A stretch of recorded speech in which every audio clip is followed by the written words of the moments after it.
ॐ अज्ञानतिमिरान्धस्य ज्ञानाञ्जनशलाकया चक्षुरुन्मीलितं येन तस्मै श्रीगुरुवे नमः।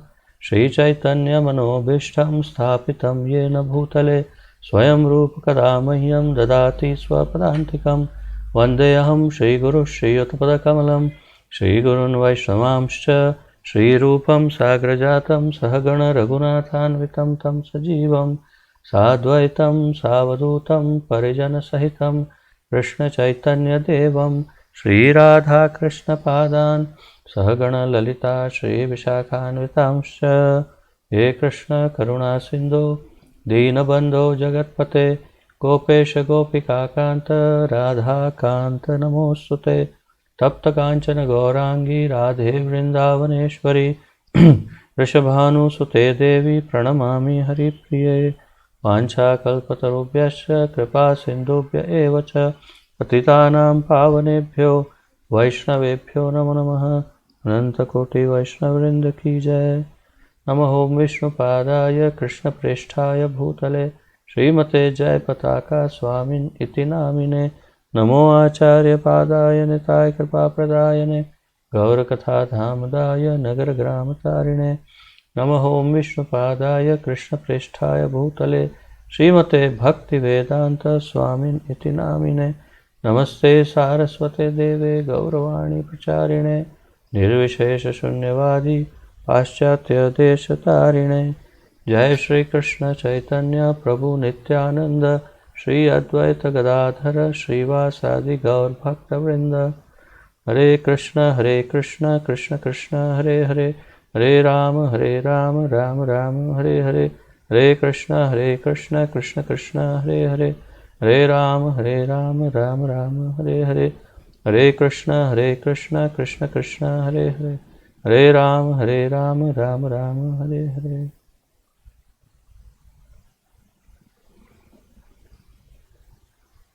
अब सबका स्वागत करता हूँ आज के इस इस श्री ईशोपनिषद कार्यक्रम में, जिसके अंतर्गत हम लघु ग्रंथ श्री ईशोपनिषद का अध्ययन कर रहे हैं, जैसे कि आप जानते हैं। और अब तक हमने 7 श्लोकों का 7 मंत्रों का अध्ययन पूर्ण किया है, संपन्न किया है, और आज 8वें मंत्र का हम अध्ययन करने जा रहे हैं।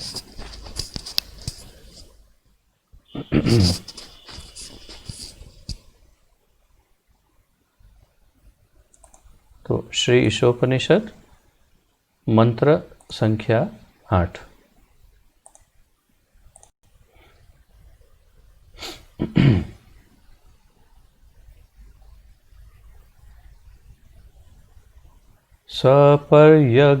सपर्यगाच्छ्रुक्रम कायमव्रणम् अस्नावीरं शुद्धमपापविद्धं कविर्मनीषी परिभूस्वयंभूर्यथा तथ्यतोर्थान् व्यदधाच्छाश्रवतीभ्यः समाभ्यः। सपर्यगाच्छ्रुक्रमकायमव्रणम् अस्नावीरं शुद्धमपापविद्धं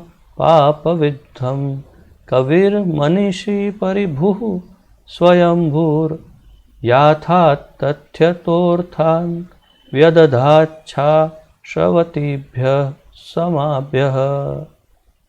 एक एक शब्दों का अर्थ देखते हैं। सह वह व्यक्ति,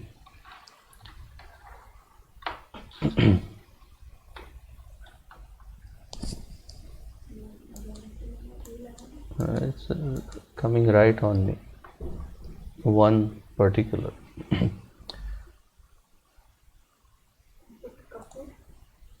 I think yes, that's better. You can put Kapoor.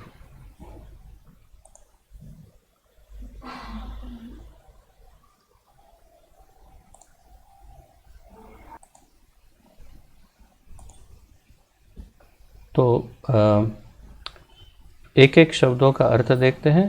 सह, वह व्यक्ति, पर्यगात, वास्तव में जानना चाहिए। शुक्रम, शुक्रम, सर्वशक्तिमान, अकायम, अदेहधारी, अवर्णम, अनिंद्य, असनावीरम, नसों शिराओं से रहित, शुद्धम, पूतिरोधी, अपाप विद्धम, रोग निरोधी, कवि ही, सर्वज्ञ, मनीषी, दार्शनिक, परिभू, सबसे बड़ा, स्वयंभू, आत्मनिर्भर, आत्माराम, यथा तथ्यतः के अनुसार, अर्थान इच्छित, व्यदधात, पुरस्कार देता है, शाश्वतीभ्यः, अनादि, समाभ्यः, काल से। अब अनुवाद देखते हैं। ऐसे पुरुष को सही सही जानना चाहिए कि वह सबसे महान पूर्ण पुरुषोत्तम भगवान कौन है, जो अदेहधारी, सर्वज्ञ, अनिंद्य, शिराओं से विहीन, शुद्ध, अदूषित, आत्मनिर्भर, दार्शनिक है और जो अनादिकाल से हर एक की इच्छा पूर्ति करता आया है। आप देख सकते हैं यहाँ पर जो वर्णन है वो भगवान का वर्णन है और उनके एक व्यक्ति होने का पूर्ण प्रमाण ईशोपनिषद के इस मंत्र से हमें प्राप्त होता है। फिर से अनुवाद पढ़ते हैं। ऐसे पुरुष को सही सही जानना चाहिए कि वह सबसे महान पूर्ण पुरुषोत्तम भगवान कौन है। तो इससे पहले के श्लोक के कंटिन्यूएशन में उसके उपलक्ष्य में कहा कि ऐसे पुरुष को सही सही जानना चाहिए, पूर्ण रूप से जान लेना चाहिए क्या, कि वे सबसे महान पूर्ण पुरुषोत्तम भगवान कौन है। तो हमारे लिए अथा तो ब्रह्म जिज्ञासा, हमें ये ब्रह्म जिज्ञासा होनी चाहिए, अर्थात कि हर मनुष्य को, हर एक मनुष्य को ये प्रश्न होना चाहिए कि मैं कौन हूँ और भगवान कौन है। यदि भगवान है तो भगवान कौन है और मेरा और भगवान का क्या संबंध है, और भगवान मेरा क्या स्वभाव है, मेरी क्या विशेषता है अर्थात आत्मा की, और भगवान की क्या विशेषता है। तो ये ब्रह्म जिज्ञासा होनी चाहिए और उसमें जब आगे बढ़ते हैं तो उस ब्रह्म को परम पुरुषोत्तम, पूर्ण पुरुषोत्तम भगवान एक व्यक्ति के रूप में उसे जानना होता है। और इसलिए ईशोपनिषद इस बात की पुष्टि करता है और कहता है कि सबसे महान पूर्ण पुरुषोत्तम भगवान कौन है, और फिर उनकी व्याख्या करता है ईशोपनिषद, जो अदेहधारी, अर्थात जिनको शरीर नहीं है। हाँ देखो देखो देखो, सब मायावादी एकदम से खड़े हो जाएंगे। हाँ देखा देखा, हमने भी कहा था कि वो उनको शरीर नहीं है। ईशोपनिषद भी कह रहा है कि भगवान ये अदेहधारी है। बहुत अच्छा, वेरी गुड, आगे सुनना। लेकिन अदेहधारी अर्थात शरीर नहीं है तो सर्वज्ञ, उनको सब ज्ञान है। ओ ये कैसे हो सकता है? शरीर नहीं है तो ब्रेन भी नहीं है, शरीर नहीं है तो ब्रेन नहीं है ना, मस्तिष्क। जब ब्रेन नहीं तो सर्वज्ञ, सब ज्ञान कैसे है? अनिंद्य, शिराओं से विहीन, शुद्ध, शिराओं से विहीन अर्थात जो शरीर में जो नसें हैं उसे शिराएं कहते हैं। तो नस और रक्तवाहिनी जिसे कहते हैं, तो शिराओं से विहीन तो कोई मांसपेशियाँ नहीं है शरीर में, रक्तवाहिनियाँ नहीं है, नसें, वेन्स।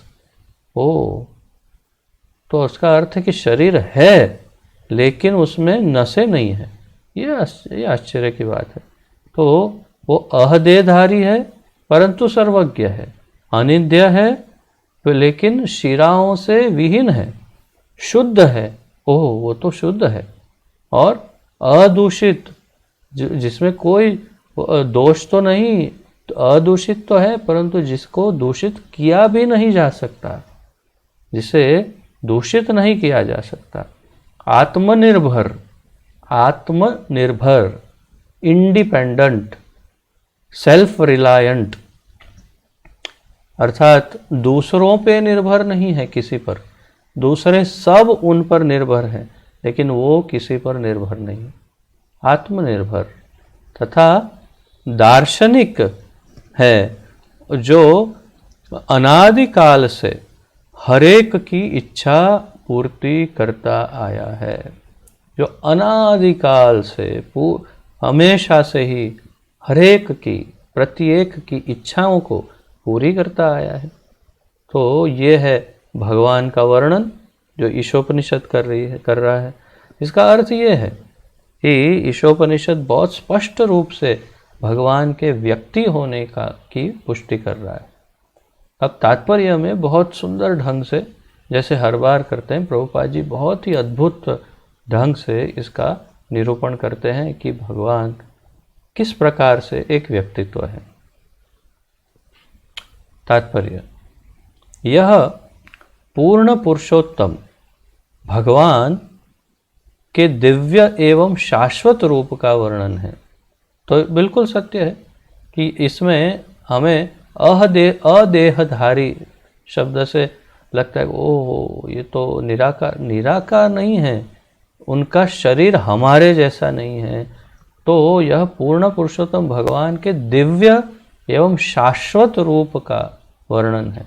दिव्य रूप, दिव्य अर्थात जो भौतिक नहीं है उसे दिव्य कहते हैं, जो सामान्य हमारे जैसा नहीं है शरीर उसे दिव्य कहते हैं। और शाश्वत, शाश्वत का क्या अर्थ है कि जो कभी नहीं बदलता उसे शाश्वत कहते हैं। तो क्या आपका शरीर शाश्वत है? आपके पास जो शरीर है वो शाश्वत है या परिवर्तनशील है?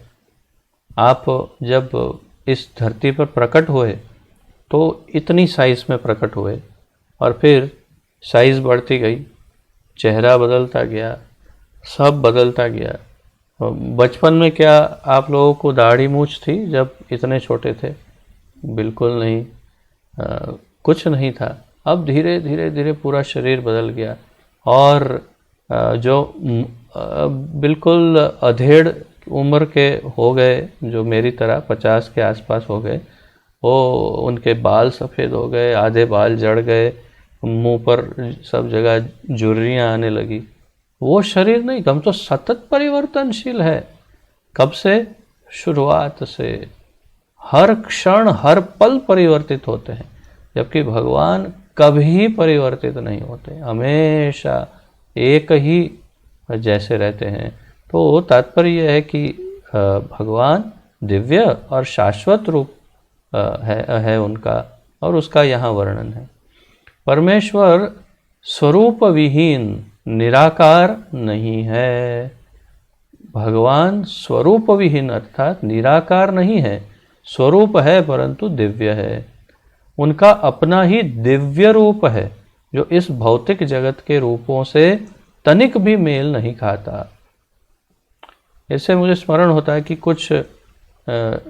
कुछ ऐसे धर्म जिसे कहते हैं, ऐसे धर्म हैं जो कहते हैं भगवान का शरीर नहीं है, भगवान तो निराकार है,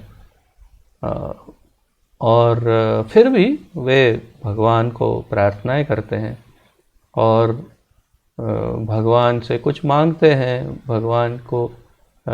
भगवान की स्तुति करते हैं, उनको प्रार्थना करते हैं। तो प्रभुपाद जी कहते हैं कि आप कहते हो भगवान निराकार है, आप कहते हो भगवान एक व्यक्ति नहीं है और आप भगवान को प्रार्थना भी करते हो, तो अगर वो निराकार है, उनका शरीर नहीं है, वो व्यक्ति नहीं है, तो वो आपकी प्रार्थना सुनेंगे कैसे? कान होंगे तो आपकी प्रार्थना सुनेंगे। वो आप दुखी हैं, वो अगर आँख होगी तो देख पाएंगे। अगर उनके पास बुद्धि, वो ब्रेन, मस्तिष्क कुछ होगा तो ही तो वो आपकी प्रार्थनाओं को सोच पाएंगे कि हाँ। तो ये धारणा है और ये संपूर्ण रूप से मिथ्या धारणा है। चाहे कोई भी संप्रदाय हो, चाहे कोई भी धर्म हो, अगर ये कोई कहता है कि भगवान व्यक्ति नहीं है, वो कोई निराकार बादल जैसा कुछ काल्पनिक है, तो ये मिथ्या धारणा है। भगवान बिल्कुल एक व्यक्ति है और बिल्कुल उनके पास एक शरीर है, परंतु वो शरीर हमारे जैसा भौतिक शरीर नहीं है। ये बात महत्वपूर्ण है। तो प्रभुपाद जी इसी बात को यहाँ समझाते हैं, कहते हैं इस जगत के जीवों के रूप भौतिक प्रकृति में सन्निहित हैं और वे एक भौतिक मशीन, यंत्र के समान कार्य करते हैं। तो हम इस जो भौतिक संसार में रहते हैं, हम सबके जो शरीर हैं वो सब भौतिक शरीर है, जो एक यंत्र के समान है, मशीन के जैसे। और मशीन में जैसे अलग अलग पार्ट होते हैं और चलता है मशीन, वैसे ये चलते हैं। और उसमें खून है, मांस है, कफ, वात, पित्त आदि ये सब से बना ये शरीर है पूरा, मल मूत्र आदि। परंतु भगवान का शरीर ऐसा नहीं है, बस ये अंतर है। तो भौतिक शरीर की संरचना रक्त वाहिनियों इत्यादि के साथ एक यांत्रिक बनावट होती है। भौतिक शरीर की संरचना रक्त वाहिनी अर्थात ये नसें इत्यादि के साथ एक यांत्रिक बनावट अर्थात मशीन के जैसा ये बनावट है। तो जैसे भगवान कहते हैं सर्वस्य चाहम हृदय सन्निविष्टो, नहीं, ईश्वर सर्वभूतानां हृदयेशे अर्जुन तिष्ठति भ्राम्यन् सर्वभूतानि यंत्र आरूढ़ानि मायया। यंत्रारूढ़ानि माया, यंत्र आरूढ़ानि अर्थात ये यंत्र के ऊपर, ये शरीर यंत्र के ऊपर आरूढ़ होकर बैठ करके माया के द्वारा हमें भ्रमित करते रहते हैं भगवान स्वयं ये कहते हैं। तो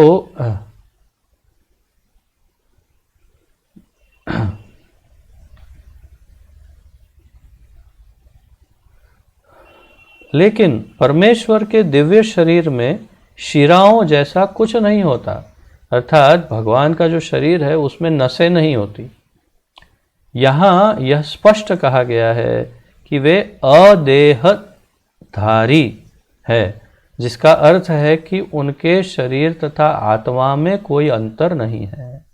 जिनके शरीर में एवं आत्मा के अंदर कोई अंतर नहीं है, अदेहधारी का ये अर्थ होता है।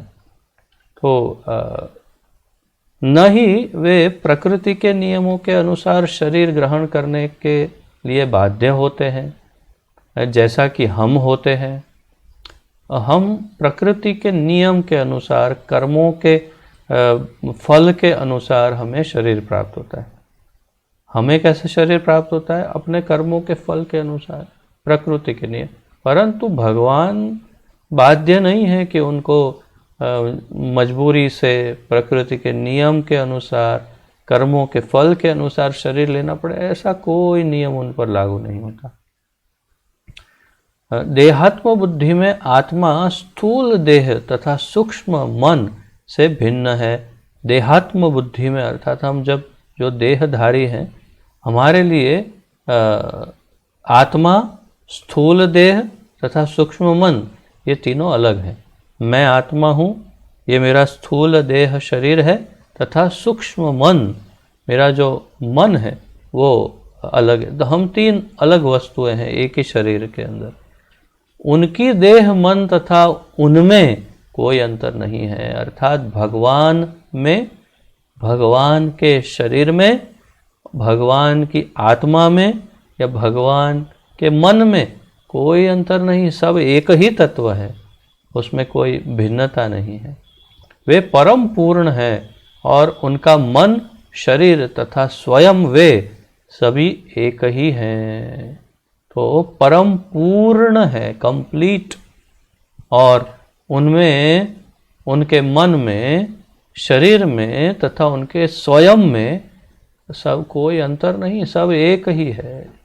तो इतना ही नहीं, बल्कि उनमें, उनके गुणों में, उनके नाम में, उनके धाम में और उनकी लीलाओं में भी कोई अंतर नहीं है। वो सब भी स्वयं भगवान ही है।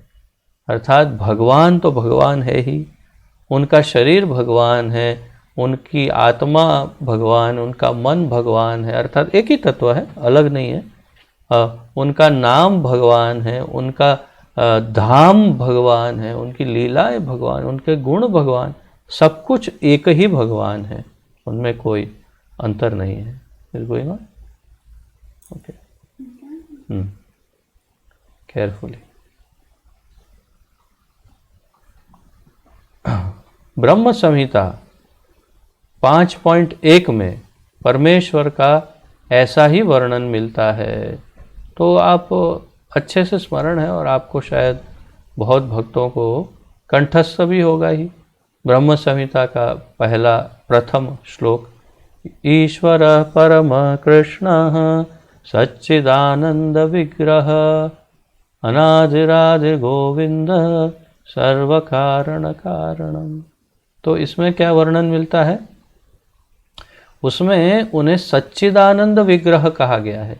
सच्चिदानंद विग्रह अर्थात उनका शरीर सत चित आनंदमय है, जिसका अर्थ है कि वे दिव्य अस्तित्व, ज्ञान तथा आनंद का पूर्ण प्रतिनिधित्व करने वाले शाश्वत रूप हैं।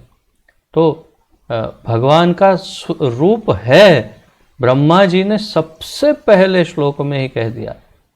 ब्रह्म संहिता के ब्रह्मा जी कहते हैं सच्चित आनंद विग्रह, अर्थात उनको शरीर है, बस ये सबसे पहला बहुत महत्वपूर्ण ज्ञान ब्रह्मा जी दे रहे हैं कि उनके पास शरीर है और वो है सत चित आनंदमय। और उसका अर्थ यहाँ प्रभुपाद जी समझाते हैं, अतः उन्हें पृथक शरीर अथवा मन की आवश्यकता नहीं होती, जैसा हमें भौतिक अस्तित्व में होती है। तो उन्हें अलग से शरीर धारण करने की जरूरत नहीं है भगवान की, क्योंकि वे परम पूर्ण है। उन्हें कोई कर्मों का बंधन नहीं है, उन्हें कोई कर्मों की लेन देन करने के लिए शरीर की आवश्यकता नहीं पड़ती। परंतु हम तो बद्ध जीव हैं, वो परम मुक्त हैं, हम परम बद्ध हैं, हम नित्य बद्ध हैं, वो नित्य मुक्त है। तो हम हमेशा प्रकृति के, माया के प्रभाव के अंतर्गत इस संसार में बंधे हुए हैं और हम कर्मों के बंधन से बंधे हैं। तो कर्मों के अनुसार हमें शरीर को धारण करना पड़ता, परंतु भगवान को ऐसा कोई नियम लागू नहीं पड़ता।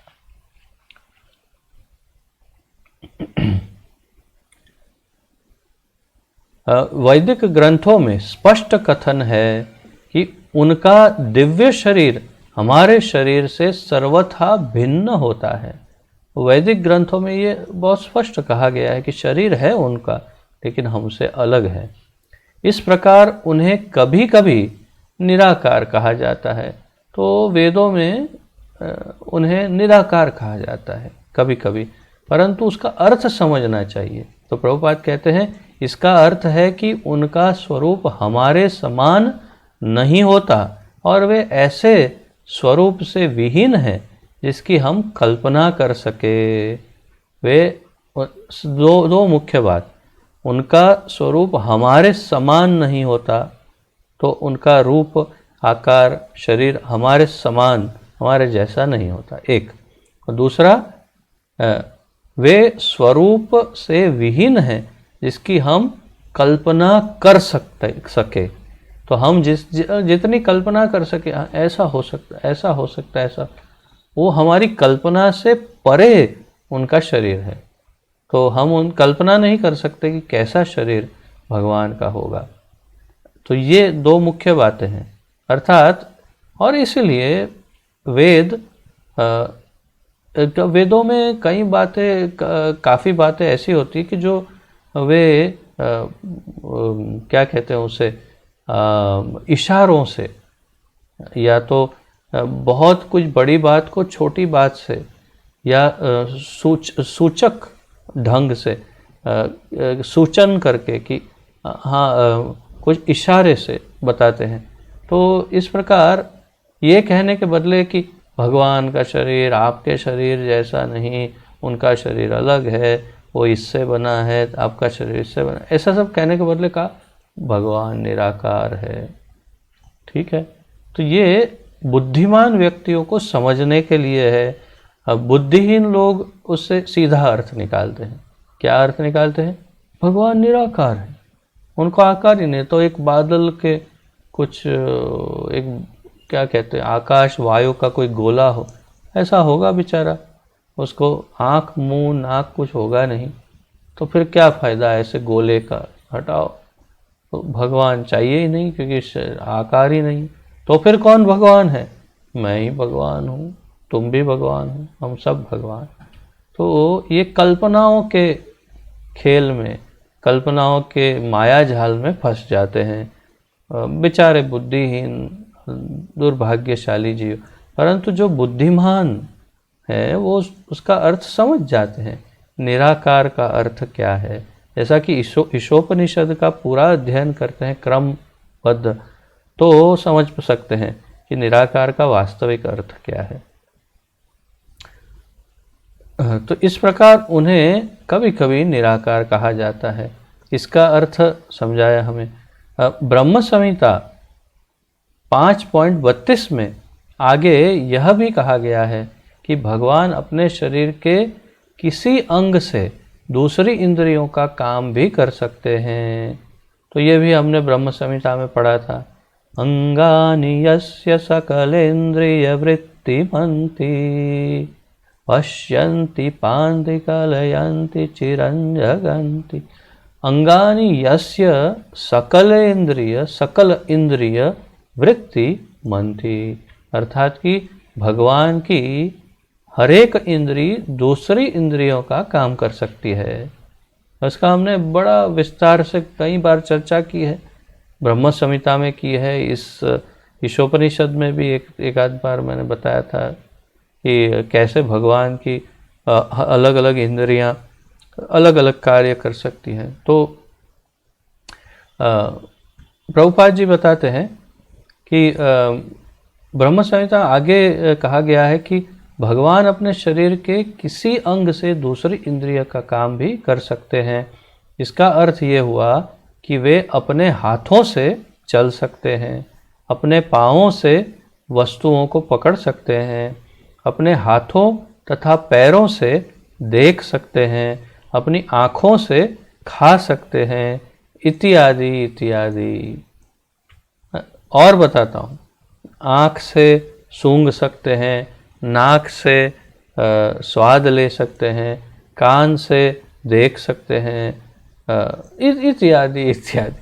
तो कोई भी अंग कोई भी दूसरे अंग का कार्य कर सकता है, लेकिन इसका अर्थ बहुत स्पष्ट है कि भगवान को अंग और इंद्रियां दोनों है।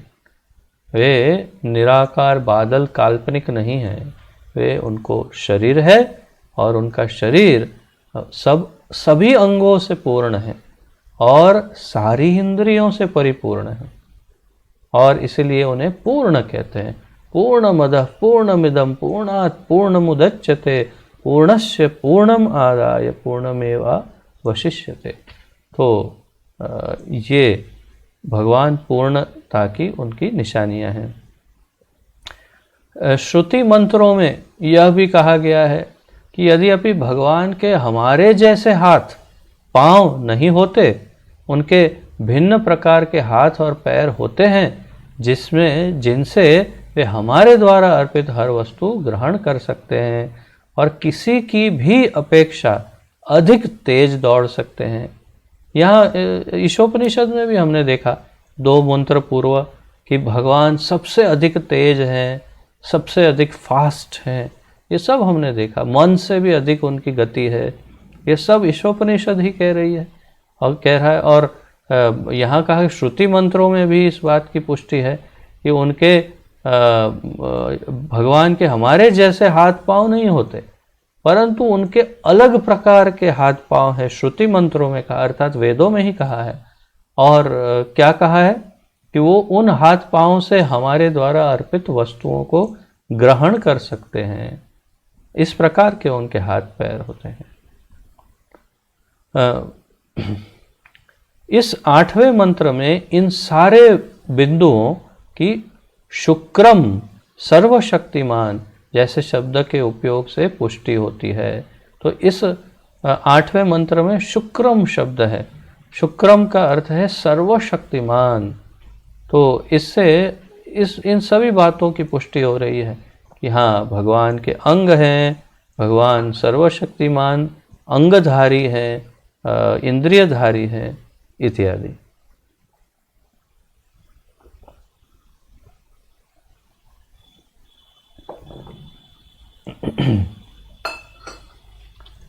भगवान का पूज्य स्वरूप अर्थात अर्चा विग्रह, अर्थात जो भगवान की मूर्ति मंदिर में होती है उसकी बात कर रहे हैं। तो भगवान का पूज्य स्वरूप अर्चा विग्रह भी, जिसकी स्थापना ऐसे प्रामाणिक आचार्यों द्वारा मंदिरों में की जाती है जिन्होंने 7वें मंत्र के अनुसार भगवान का साक्षात्कार किया है, भगवान के मूल स्वरूप से अभिन्न है। तो इससे पूर्व का जो मंत्र था कल वाला 7वां, उसके अनुसार जिन्होंने भगवत साक्षात्कार किया है, ऐसे विद्वानों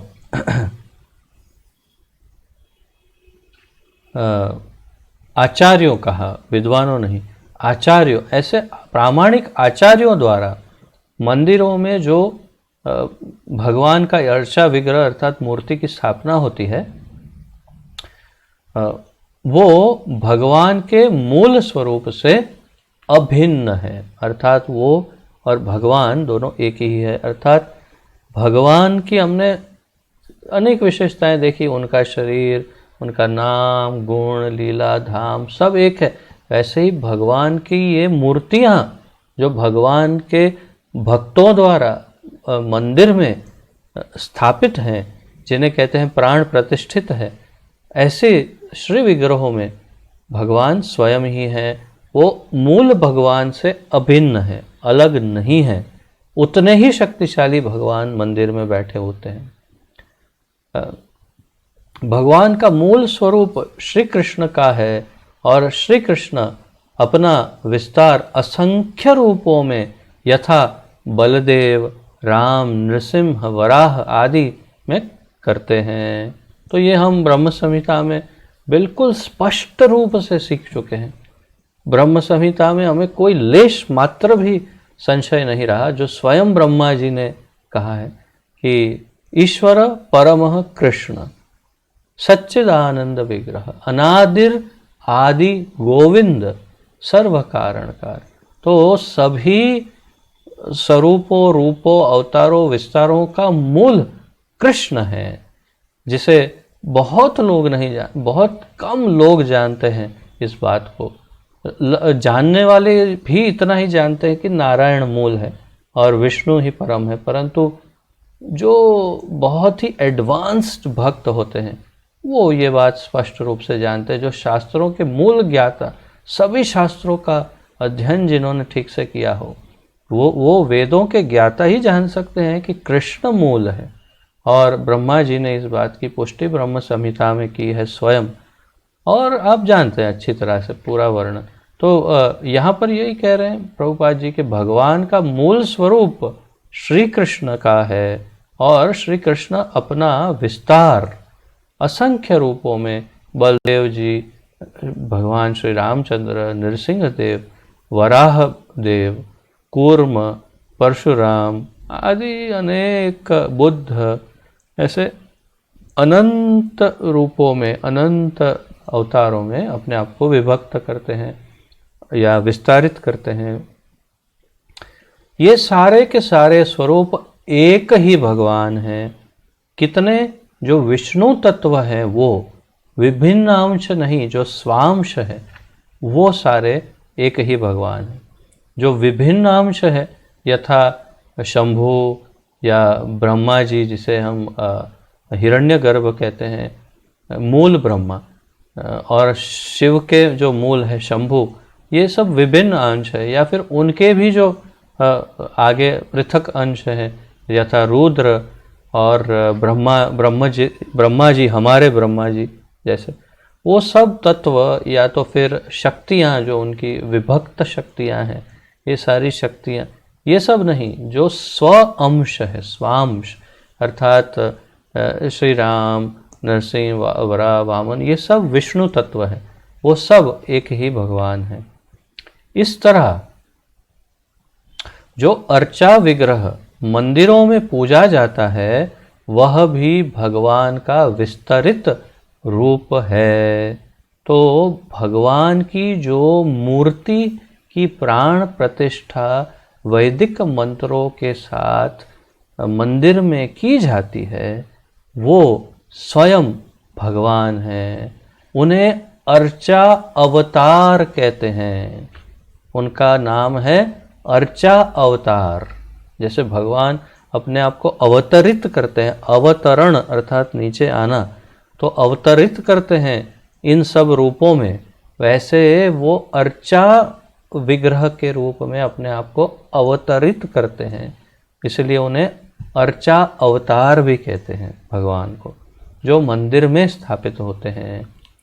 तो इस तरह अर्चा विग्रह मंदिरों में पूजा जाता है और वह भी भगवान का विस्तरित रूप है। अर्चा विग्रह की पूजा करके मनुष्य तुरंत उन भगवान के निकट पहुंच सकता है जो अपनी सर्वव्यापक शक्ति से भक्त की सेवा स्वीकार करते हैं। तो अपनी सर्वव्यापक शक्ति से भगवान उस अर्चा विग्रह के द्वारा भी भक्त की सेवा स्वीकार करते हैं। कई लोग पूछते हैं, आप भगवान को भोग लगाते हैं, भगवान खाने आते हैं क्या? ऐसे पूछते हैं। और उसका बहुत सरल उत्तर है, प्रभुपाद जी समझाते हैं कई बार, और यहाँ तो बहुत स्पष्ट हमने समझ लिया कि भगवान अपने ये अंगानी यस्य सकल इंद्रिय वृत्तिवंते, अपनी हर इंद्रिय से हर एक काम करते हैं। और प्रभुपाद जी समझाते हैं कि शास्त्रों में, वेदों में स्पष्ट लिखा है, भगवान अपने नेत्रों अर्थात अपनी दृष्टि द्वारा, दृष्टि से भोग को स्वीकार करते हैं, और फिर उतना ही जितना उन्होंने स्वीकार कर लिया उतना पुनः वहाँ पर प्रस्थापित करते हैं, अर्थात उनका प्रसाद वहाँ पर रखते हैं। तो हमारे संप्रदाय में प्रसाद का बहुत बड़ा महत्व है। आप सब, मेरी आशा है, आप में से मैं देख रहा हूँ कि काफ़ी सारे नए भी हैं, जो नए अर्थात कि पिछले एकाध वर्ष से जुड़े हो। तो आशा है कि अब तक आप लोगों ने, सब ने भोग लगाने का जो नियम है उसको अपना लिया होगा घर में। प्रत्येक व्यक्ति को, विशेष रूप से प्रत्येक भक्त को, बिना भोग लगाए, बिना प्रसाद वाला कुछ भी ग्रहण नहीं करना चाहिए। जो भोग लगा हुआ प्रसाद जो होता है उसे अंग्रेजी में कहे तो कर्म फ्री फूड कहते हैं, अर्थात कि इसमें कोई कर्म बंधन नहीं होता। और ये सब भी हमने कुछ क्लास पूर्व बड़े विस्तार से सीखा था कि अन्य चाहे वो शुद्ध शाकाहारी भी क्यों ना हो, बिल्कुल शुद्ध शाकाहारी भोजन भी संपूर्ण रूप से पाप से ही पूर्ण होता है। शाकाहारी भोजन में भी पाप होता है, परंतु जो भगवान का भोग होता है, प्रसाद बनकर जो वापस आता है, वो संपूर्ण रूप से पाप रहित और कर्मों रहित होता है, कर्म फल रहित। तो हम सबको भगवान को, और फिर उस कारण से नहीं हमें तो हमारे ठाकुर जी को प्रसन्न करने के लिए उन्हें भोग अर्पण करना चाहिए और वही ग्रहण करना चाहिए प्रसाद के रूप में। तो भगवान प्रसाद भोग को अपनी दृष्टि से देखकर ग्रहण करते हैं, आस्वादन करके फिर उसे पुनः प्रस्थापित कर देते हैं उतनी ही मात्रा में। जैसे भगवत गीता में कहते हैं, पत्रम पुष्पम फलम तोयम यो मे भक्त्या प्रयच्छति तदहम भक्ति प्रहृतम अश्नामि प्रयतात्मनः। अश्नामि प्रयतात्मनः, जो प्रेम से भक्ति से प्रयत्न पूर्वक, जो यत्न पूर्वक प्रेम और भक्ति से जो मुझे भोग अर्पण करता है मेरा भक्त, उसे मैं अश्नामि, अश्नामि का अर्थ है खाता हूँ। भगवान खाते हैं, उसको ग्रहण करते, मतलब हाँ ठीक है लाओ मैं बाद में खा लूँगा, ऐसे नहीं, खाते हैं, आस्वादन करते हैं और फिर उसी आस्वादन को वापस रखते हैं।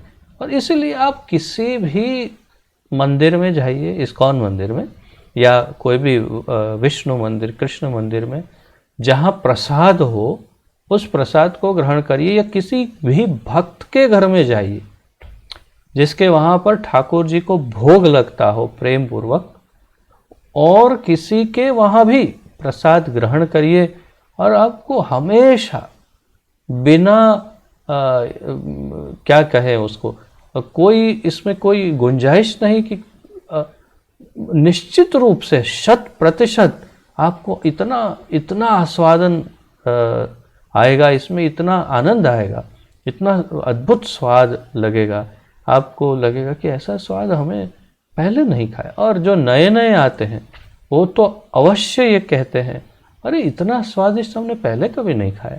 अरे भाई, ये स्वाद मसालों का नहीं, ये सब्जी पानी का स्वाद नहीं, ये बनाने वाले के हाथ का नहीं, ये भगवान के खाने और फिर उसे वापस प्रसाद के रूप में वहाँ छोड़ने का स्वाद है।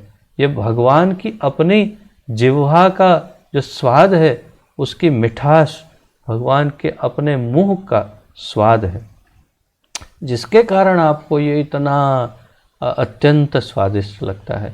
आप जगन्नाथपुरी में जाइए, वहाँ पर जो महाप्रसाद जो वहाँ बंटता है उसे ग्रहण करिए। आहा, क्या स्वाद, क्या स्वाद! और बनता कैसे है? बड़ी बड़ी रूम साइज की हांडियाँ एक साथ लगाई जाती है, उसमें पकता रहता है। अब उसमें कहाँ मसाले, क्या उसमें कौन इतनी बड़ी मात्रा में क्या कंट्रोल करेंगे मसालों का। लेकिन स्वाद कभी भी आप पूरे जीवन में कभी जाइए, किसी दिन जाइए और आस्वादन करिए, इतना स्वादिष्ट। क्यों? क्योंकि हमारे ठाकुर जी उसे ग्रहण करते हैं, आस्वादन करते हैं, इसीलिए तो इतना स्वादिष्ट होता है। तो भगवान का प्रसाद है। हम सब भक्तों के लिए ये परम आवश्यक है कि हम केवल प्रसाद ही खाएं, अन्य कुछ नहीं। और वो भी खाते नहीं हैं हम। आप अपनी प्रार्थना जानते हैं, प्रसाद सेवया, अर्थात हम प्रसाद की सेवा करते हैं, प्रसाद की सेवा करते हैं। क्यों? क्योंकि भगवान से प्रसाद भी अभिन्न है, भगवान और प्रसाद दोनों एक ही है, इसलिए हम प्रसाद की सेवा करते हैं। कभी झूठा नहीं छोड़ना, उसका तिरस्कार नहीं करना, अनादर या इत्यादि न करने का प्रयास करते हैं हमेशा हम। तो यही प्रसाद की महिमा है। तो भगवान का अर्चा विग्रह आचार्यों के अनुरोध पर,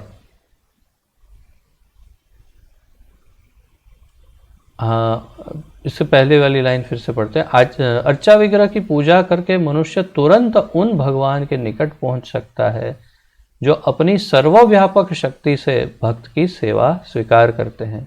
भगवान का अर्चा विग्रह आचार्यों के अनुरोध पर अवतरित होता है और वह उनकी सर्वशक्तिमत्ता के बल पर अपने मूल रूप की तरह ही कार्य करता है। ये लाइन बहुत ही महत्वपूर्ण है, एक एक शब्द महत्वपूर्ण है इसमें। प्रभुपाद जी कह रहे हैं, भगवान का अर्चा विग्रह आचार्यों के अनुरोध पर अवतरित होता है। तो जितने भी हम ये वृंदावन में 5,500 से अधिक मंदिर हैं, उसमें हमारे जो 7 प्रमुख मंदिर हैं, राधा गोविंद देव, राधा गोपीनाथ, राधा मदन मोहन इत्यादि, तो ये सारे आप देखिए ये कहाँ से आए अर्चाविक? ये सब भक्तों के, शुद्ध भक्तों के और आचार्यों की प्रार्थनाओं से प्रकट हुए या निर्माण हुए, या तो इसमें से तो लगभग सभी तो स्वयंभू ही हैं जो अपने आप ही प्रकट हुए, जैसे राधा रमण जी हैं इत्यादि। तो जो भक्तों की और आचार्यों की प्रार्थना से भगवान वो मूर्ति के रूप में अवतरित होते हैं, अवतरण करते हैं, इसलिए उनको अर्चा अवतार कहते हैं। और वह उनकी सर्वशक्तिमत्ता के बल पर, वो सर्वशक्तिमान है भगवान, और अपनी सर्वशक्तिमत्ता के बल पर अपने मूल रूप की तरह ही कार्य करते हैं। तो वो इतने शक्तिमान हैं कि उस मूर्ति रूप में भी वे अपनी संपूर्ण शक्ति प्रदर्शित कर सकते हैं, और किया हुआ है। अभी तक के इतिहास में देखिए कितने भक्तों को, कितने शुद्ध भक्तों को कितनी बार दर्शन दिया। हमने अभी 1-2 दिन पहले ही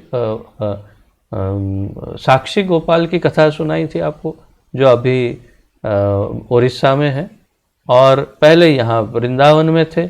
और भक्त ने कहा कि आपको साक्षी देनी पड़ेगी।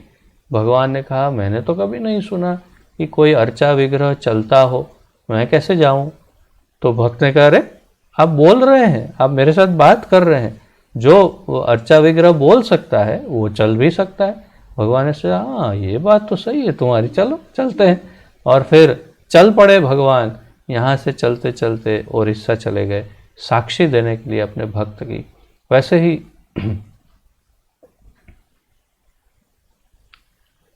ही आप सब गुजरात में स्थित हैं, और आप जानते हैं वहाँ डाकोर है, डाकोर धाम। तो श्री डाकोर धाम में जो श्री रणछोड़ राय है, वो अपने भक्त की इच्छा से, केवल अपने भक्त के बुलावे पर वे द्वारिका छोड़ करके वो बैलगाड़ी खुद स्वयं चला करके भक्त बोडाणा के साथ वे डाकोर धाम पधार गए। इतना बड़ा अर्चा विग्रह, इतनी विशाल साइज का, वो कहाँ तो कैसे हो भाई? इसीलिए तो कह रहे हैं प्रभुपाद जी कि वो अर्चा विग्रह स्वयं ही पूर्ण भगवान है, और वो ऐसा भी नहीं कि उसमें कुछ अंश है, ये वो पूर्ण भगवान है, और इसलिए सर्वशक्तिमान है, सब कर सकते हैं। और इसीलिए बैलगाड़ी चला करके अपने भक्त के साथ, और उसको कहा तुम सो जाओ मैं बैलगाड़ी चलाता हूँ। बोडाणा भक्त को सुला दिया, स्वयं बैलगाड़ी चला करके एक रात में द्वारका से डाकोर आ गए। तो ये ऐसी अनेक कथाएं हैं। पंढरपुर में पंढरीनाथ है, उनकी कथाएं हैं। हर विग्रह की, जितने विग्रह हैं सब विग्रह की कथाएं हैं कि उन्होंने अनेक भक्त को अनेक परिचय दिए हैं, अपनी हाजिरी दी है कि हम यहाँ पर संपूर्ण रूप से प्रकट हैं।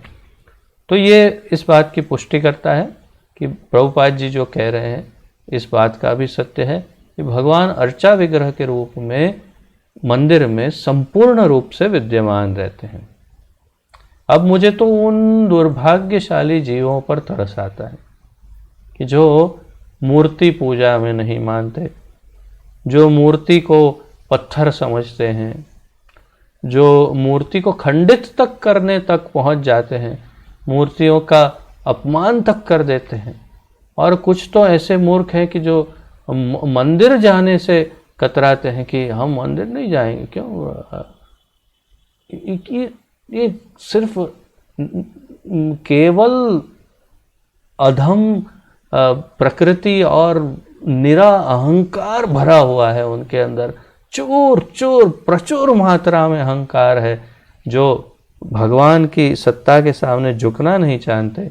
वही लोग ऐसे दुष्ट होते हैं कि जो मूर्ति में नहीं मानते, क्योंकि ज्ञान ही नहीं कि अर्चा विग्रह, अर्चा अवतार स्वयं भगवान है। तो और वास्तव में अगर उनके हृदय के मूल में देखें तो वो चाहे कितनी भी बड़ी बड़ी बातें कर ले आध्यात्मिक, परंतु वो भगवान की सत्ता को स्वीकार नहीं करते, नास्तिक होते हैं और ऐसे दुष्ट होते हैं कि जो भगवान के सामने अपने आप को समर्पित शरणागति करने से कतराते हैं, अर्थात वे शुद्ध असुर होते हैं। न माम दुष्कृतिनो मूढ़ा प्रपद्यन्ते नराधमाः मायया अपहृत ज्ञाना आसुरीं भावम आश्रिताः। अवज क्या, व्हाट इज दैट? अभी अभी मैंने क्या कहा? What is that shloka? नमाम दुष्कृतिनो मूढ़ा। तो मेरी शरण में कौन नहीं आता? दुष्कृति, मूढ़ा। नमाम दुष्कृतिनो मूढ़ा, व्हाट इज दैट? नमाम दुष्कृतिनो मूढ़ा। I just said that shloka and it just slipped out of my mind. So प्रपद्यन्ते नराधमा, तो नराधम और आसुरम भाव में आश्रिता, जो आसुरी भाव से आश्रित हैं, आसुरी भाव के आश्रित हैं, ऐसे दुष्कृति न मूढ़ा प्रपद्यन्ते नराधमा, जो नराधम है। नर अधम कितना भयानक शब्द, और आसुरी भाव वाले जो हैं, और माया अपहृत ज्ञान, जिनका माया ने ज्ञान हरण कर लिया है। न माम प्रपद्यन्ते, तो वो मेरी शरण में नहीं आते, भगवान कहते हैं। भगवद गीता में स्वयं कह रहे हैं कि ये 4 प्रकार के लोग मेरी शरण नहीं ग्रहण करते। तो ये बहुत स्पष्ट है कि जो भगवान के अर्चा विग्रह में, मूर्ति में नहीं मानते, वास्तव में वो असुर ही हैं और कुछ नहीं है, एकदम शुद्ध असुर। भगवान का अर्चा विग्रह आचार्यों के अनुरोध पर अवतरित होता है और वह उनकी सर्वशक्तिमत्ता के बल पर अपने मूल स्वरूप की तरह ही कार्य करता है। जिन मूर्ख लोगों को श्री ईशोपनिषद का या किसी भी अन्य श्रुति मंत्र का ज्ञान नहीं है, वे शुद्ध भक्तों द्वारा पूजित अर्चा विग्रह को भौतिक तत्वों से निर्मित मानते हैं। जिन मूर्ख लोगों को, मूढ़ा को श्री ईशोपनिषद का या किसी भी अन्य श्रुति मंत्र का ज्ञान नहीं होता, वे ऐसे मूर्ख शुद्ध भक्तों द्वारा पूजित अर्चा विग्रह भगवान की मूर्ति को भौतिक, अर्थात ये पृथ्वी के तत्वों से बना हुआ निर्मित मानते हैं। वो मूढ़ है। न माम दुष्कृतिनो मूढ़ा। यह स्वरूप मूर्ख लोगों या कनिष्ठ अधिकारियों को उनकी अपूर्ण दृष्टि से भौतिक दिखता है, लेकिन ऐसे लोग यह नहीं जानते कि भगवान सर्वशक्तिमान तथा सर्वज्ञ होने के कारण इच्छा अनुसार जड़ को चेतन और चेतन को जड़ में बदल सकते हैं। ब्रह्म संहिता में हमने बड़े विस्तार से देखा कि किस प्रकार इस जड़ प्रकृति का और पूरे जड़ जगत का निर्माण भगवान करते हैं, किस प्रकार करते हैं, उसका पूरा साइंस, विज्ञान हमने ब्रह्म संहिता में अच्छी तरह से इसका अध्ययन किया। और यहाँ पर कह रहे हैं प्रभुपाद जी कि ये मूर्ख हैं, इसलिए मूढ़मती लोग जिन्होंने वास्तविक शास्त्रों का अध्ययन नहीं किया, तो उनकी अपूर्ण दृष्टि से वो भौतिक रूप से सब देखते हैं। हाँ भाई, लेबोरेटरी में टेस्ट करो, अरे बहुत बुद्धिमान हो तुम। तो ये लोग ये नहीं जानते कि भगवान सर्वशक्तिमान है, सर्वज्ञ है, और इच्छा अनुसार जो जड़ तत्व है उसे चेतन और चेतन को जड़ में बदल सकते हैं। वो सर्वशक्तिमान है। तो भगवत गीता के 9वें अध्याय के 11 और 12 श्लोक में भगवान उन अल्पज्ञ व्यक्तियों की अधोगति पर खेद प्रकट करते हैं जो भगवान के शरीर का इसलिए उपहास करते हैं कि वे मनुष्य की भांति इस जगत में अवतरित होते हैं। तो भगवत गीता के 9वें अध्याय के 11 और 12 में भगवान उन मूर्खों के अल्पज्ञानी लोगों के प्रति खेद दुख प्रकट करते हैं।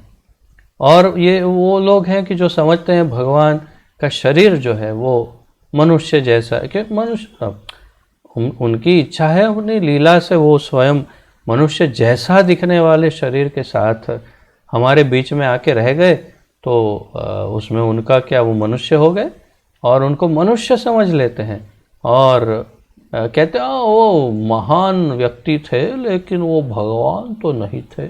ऐसा मूर्ख लोग जो कहते हैं उनके बारे में पहले से ही भगवान ने 9वें अध्याय के 11 और 12वें श्लोक में कह दिया।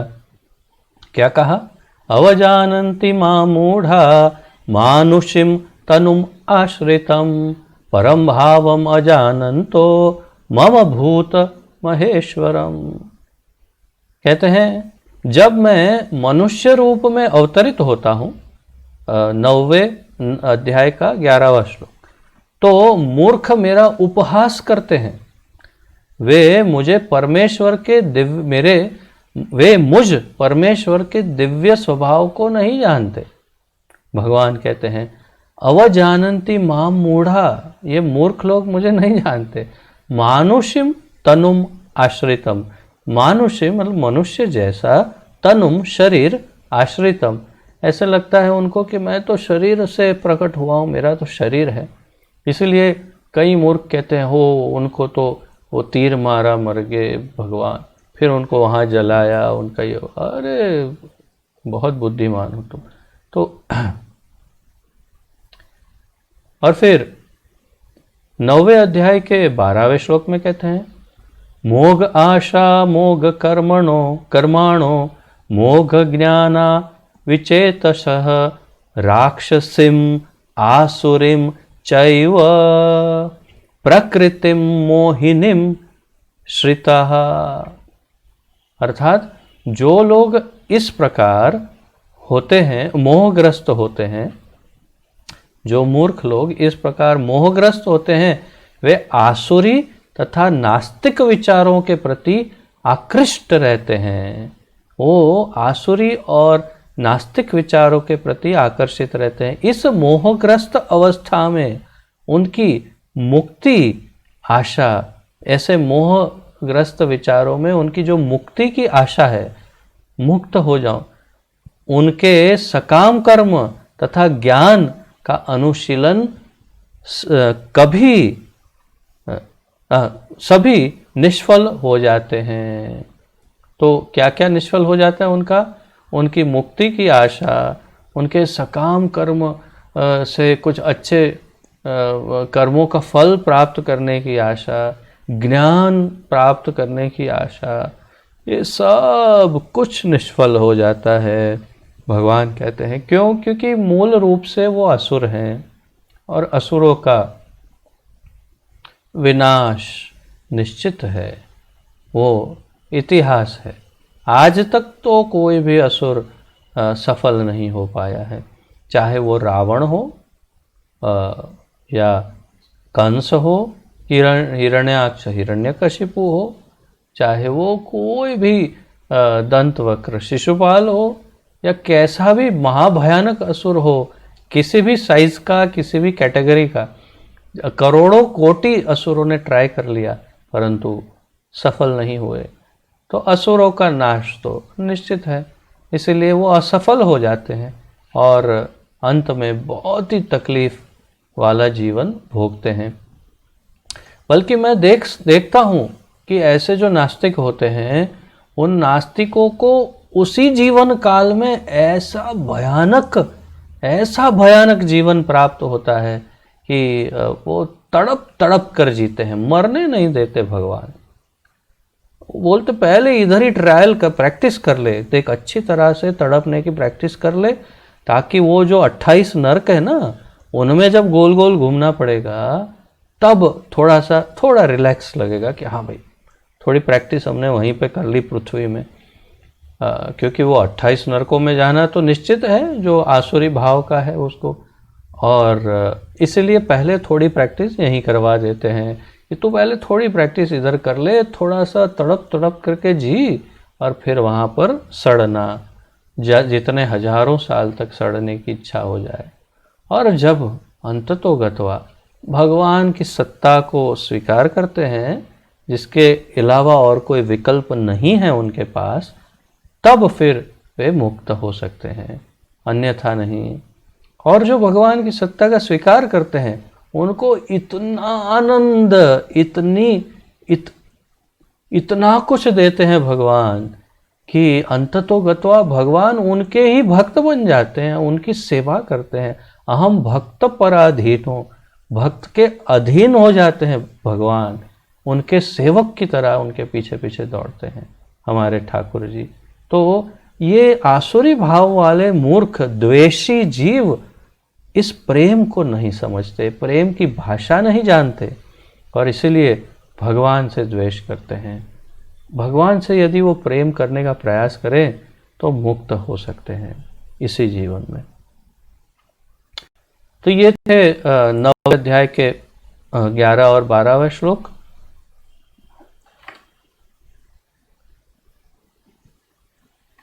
तथा आगे पढ़ते हैं। ऐसे अल्पज्ञ व्यक्ति भगवान की सर्वशक्तिमत्ता को नहीं जानते। इस प्रकार मानसिक चिंतकों, ज्ञानियों के लिए भगवान कभी पूर्ण रूप से प्रकट नहीं होते। तो जो ज्ञानी हैं, ज्ञान मार्गी या मानसिक चिंतक है, उन लोगों को भगवान की पूर्णता के बारे में, भगवान कौन है उनके बारे में कभी नहीं जान सकते। जैसे मैंने पहले भी बताया था पूर्व में, मैं कुछ ऐसे ज्ञान मार्गियों के विषय में बहुत ही निकटता से जानता हूँ कि जो ज्ञान मार्ग में इतने गहरे घुसे हुए हैं, लेकिन एक बात बिल्कुल स्पष्ट है कि भगवान के भ के अग्रभाग, अर्थात भगवान शब्द के भ शब्द के अग्रभाग तक को टच नहीं कर सकते। उनकी चर्चाओं में कहीं भी भगवान की कोई चर्चा नहीं होती, केवल इस भौतिक संसार के कुछ गहन विषयों के बारे में ही चर्चा चलती रहती है। भगवान के बारे में कोई चर्चा नहीं, क्योंकि कर ही नहीं सकते। जानेंगे तब तो करेंगे भगवान की चर्चा। अर्थात वो केवल इस माइक जगत की चर्चा करते रहते हैं, वो भगवान की चर्चा नहीं। जैसे कि ब्रह्म संहिता में हमने देखा था, ब्रह्म संहिता में स्पष्ट रूप से कहा कि ये ज्ञानी और ध्यानी भगवान के चरणों के नख के अग्रभाग तक पहुंचते हैं, लेकिन छू नहीं सकते। अर्थात वो भी कोई करोड़ों में से कोई एक विरला, वो भी सब नहीं। तो तात्पर्य यह है कि भगवान को जानने के लिए भक्त्या माम अभिजानाति यावान्यश्चास्मि तत्वतः भक्त्या त्वनन्या शक्य अहम एवं विधोर्जुन। केवल भक्ति से भगवान को जाना जा सकता है। वे उनके प्रति व्यक्ति की शरणागति की गुण विशिष्टता के अनुसार ही जाने जा सकते हैं। तो उनके प्रति जैसी ये यथा माम प्रपद्यन्ते तांस्तथैव भजाम्यहम्, तो जिसकी जितनी भक्ति की गुणवत्ता है, शरणागति है, उसके अनुसार भगवान उनके सामने अपने आप को प्रकट करते हैं। जीवों की अधोगति का एकमात्र कारण ईश्वर के साथ अपने संबंधों की विस्मृति ही है। जीवों की अधोगति, हम जीवों की अधोगति का एकमात्र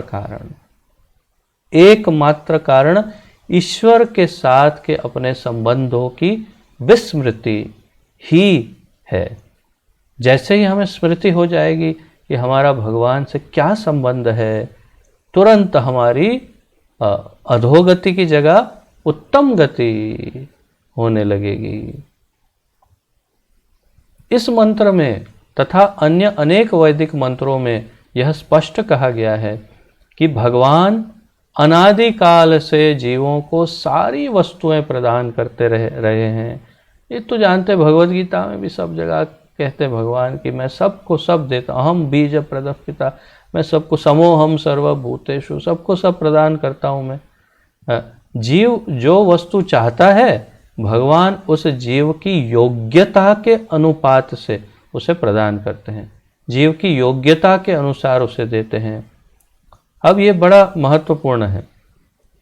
यदि कोई मनुष्य उच्च न्यायालय का न्यायाधीश बनना चाहता है तो यहाँ बहुत अच्छी तरह से प्रभुपाद जी उदाहरण से समझाएंगे कि हमें कैसे फल मिलता है। केवल कर्मों के आधार पर फल मिलता है या कुछ और भी है? तो कुछ और भी है, इस बात को बता रहे हैं कि केवल कर्मों का फल नहीं मिलता हमें, एक व्यक्ति विशेष की कृपा से भी हमें फल मिलता है, और वो व्यक्ति विशेष भगवान है, उस बात को कह रहे हैं। तो आप इस बात को समझिए गहराई से, सीरियसली इसको सुनिए कि हमें जो फल मिलता है वो सिर्फ कर्मों का फल नहीं है। अर्थात हमने ये कर्म किया ये फल मिला, ये कर्म किया ये फल मिला, ये कर्म, ऐसा मैकेनिकल नहीं है। उसके साथ साथ हाँ वो है, परंतु साथ साथ व्यक्ति विशेष अर्थात भगवान की भी कुछ इच्छाएं उस व्यक्ति के प्रति, उनकी कुछ भावनाएं हैं भगवान की, जिसके अनुपात में, जिसके अनुसार उसे, उस व्यक्ति को ऐसा फल मिलता है। वही समझा रहे हैं कि किसी को उच्च न्यायालय, हाई कोर्ट, सुप्रीम कोर्ट में जज बनना हो, किसी को मान लीजिए हाई कोर्ट जज बनना है, तो कैसे बनेगा? यदि कोई मनुष्य उच्च न्यायालय का न्यायाधीश बनना चाहता है तो उसे न केवल आवश्यक योग्यताएं अर्जित करनी होगी, अपितु उसे उस अधिकारी की सहमति भी प्राप्त करनी होगी जो न्यायालय के न्यायाधीश की पदवी प्रदान कर सकता है। पद प्राप्ति के लिए मात्र योग्यताएं ही पर्याप्त नहीं होंगी, यह पद किसी श्रेष्ठ अधिकारी द्वारा प्रदान किया जाना चाहिए। तो उदाहरण क्या दिया कि अगर कोई हाईकोर्ट जज बनना चाहता है तो एग्ज़ाम सब पास करेगा, एग्ज़ाम सब क्लियर हो जाएंगे, उसके बाद उसकी पैनल होगी, वो पैनल उसका इंटरव्यू लेगी, और जब पैनल में सिलेक्ट होंगे व्यक्ति जो बैठे हैं वहाँ पर, वो व्यक्ति 4-5 जन सिलेक्ट होके आए, उन सब में से फिर वो सोचेंगे हाँ ये 2 जन ठीक है, बाकी सबको, भले उन्होंने एग्ज़ाम पास की है फिर भी उन्हें नापास कर सकते हैं, और फिर जो जिन्हें वो चाहते हैं उन्हें फिर वो जज बनाएं। उसी तरह आप जितने भी कॉम्पिटिटिव एग्ज़ाम्स है, जैसे कि IAS, IPS, ये सब, इन सब में ओपन एग्ज़ाम्स में इस तरह होता है कि वो पहले एग्ज़ाम देते हैं, लिखित परीक्षा में पास हो गए तो सब इंटरव्यू के लिए जाते हैं। इंटरव्यू में ये तय किया जाता है कि ये व्यक्ति IAS या IPS वगैरह के लिए फिट है कि नहीं, और फिर उसे IAS में भेजा जाए, IPS में भेजा जाए, IFS में भेजा जाए, किस में भेजा जाए वो भी वहाँ पर पैनल ही तय करती है। तो व्यक्ति विशेष के तय करने पर उसे वो पदवी मिलती है, ऐसा नहीं है कि केवल एग्ज़ाम से पदवी मिलती। इसीलिए इसी प्रकार जब कर्मों के फल तो मिल रहे हैं, परंतु अगर भगवान तय करे कि हाँ इसे ऐसा मिलना चाहिए, ठीक है, नहीं इसके लिए थोड़ा, तो भगवान अपनी इच्छा से परिवर्तन ला सकते हैं। उसका अर्थ यह है कि जो आसुरी भाव वाले हैं उनकी तकलीफ़ों को कई गुना बढ़ा सकते हैं भगवान, और बढ़ाते हैं। दूसरे शब्दों में उन्हें कर्म नियम के अनुसार पुरस्कृत किया जाता है, किंतु मात्र योग्यताएं ही पुरस्कार पाने के लिए पर्याप्त नहीं होती, भगवान की कृपा की भी आवश्यकता होती है। प्रार्थना प्रार्थना का क्या महत्व है? यही तो महत्व है प्रार्थना का, कि हाँ उनके भाग्य में होगा तो मिलेगा, नहीं होगा नहीं मिलेगा, हमारे भाग्य। अरे प्रार्थना भी करो, जब भगवान की कृपा प्राप्त होगी तो भाग्य भी परिवर्तित हो सकता है। कोई इसमें आश्चर्य की बात नहीं है, और होता ही है प्रार्थनाओं से, क्योंकि वो सर्वशक्तिमान वही सब नियमों के अधिष्ठाता है। सामान्यतः जीव यह नहीं जानता कि भगवान से क्या मांगा जाए, तो उनसे किसी पद के लिए याचना की जाए, या उनसे किस पद के लिए याचना की जाए, तो ये नहीं जानता व्यक्ति कि भगवान से क्या मांगा जाए और उनको कौन सी पदवी मांगी जाए। तो क्या मांगते हैं जानते हैं लोग? हे भगवान, इस परीक्षा में मुझे पास कर दो। अच्छा, भगवान बोलते हो और फिर क्या होगा? आगे की दूसरी परीक्षा में क्या करेगा? फिर से मांगेगा दूसरी परीक्षा में पास कर दो। तो बोलते हैं नहीं नहीं, हाँ हाँ हाँ ठीक है चलो, वो परीक्षा में पास कर दिया, और फिर आगे, ओह भगवान अभी मुझे वो नौकरी दिला दो। अच्छा, नौकरी दिला के क्या होगा? उसमें तुझे सुख शांति समृद्धि सब अपने आप ही मिल जाएगा। अच्छा चलो मांग ले जा। हे भगवान, ये नौकरी में मुझे अभी उन्नति दिला दो। अच्छा चलो ठीक। फिर अरे भगवान, मुझे तो लगता है मैंने गलती कर दी, मुझे तो वो करना चाहिए था, मैंने तो गलत मांग लिया।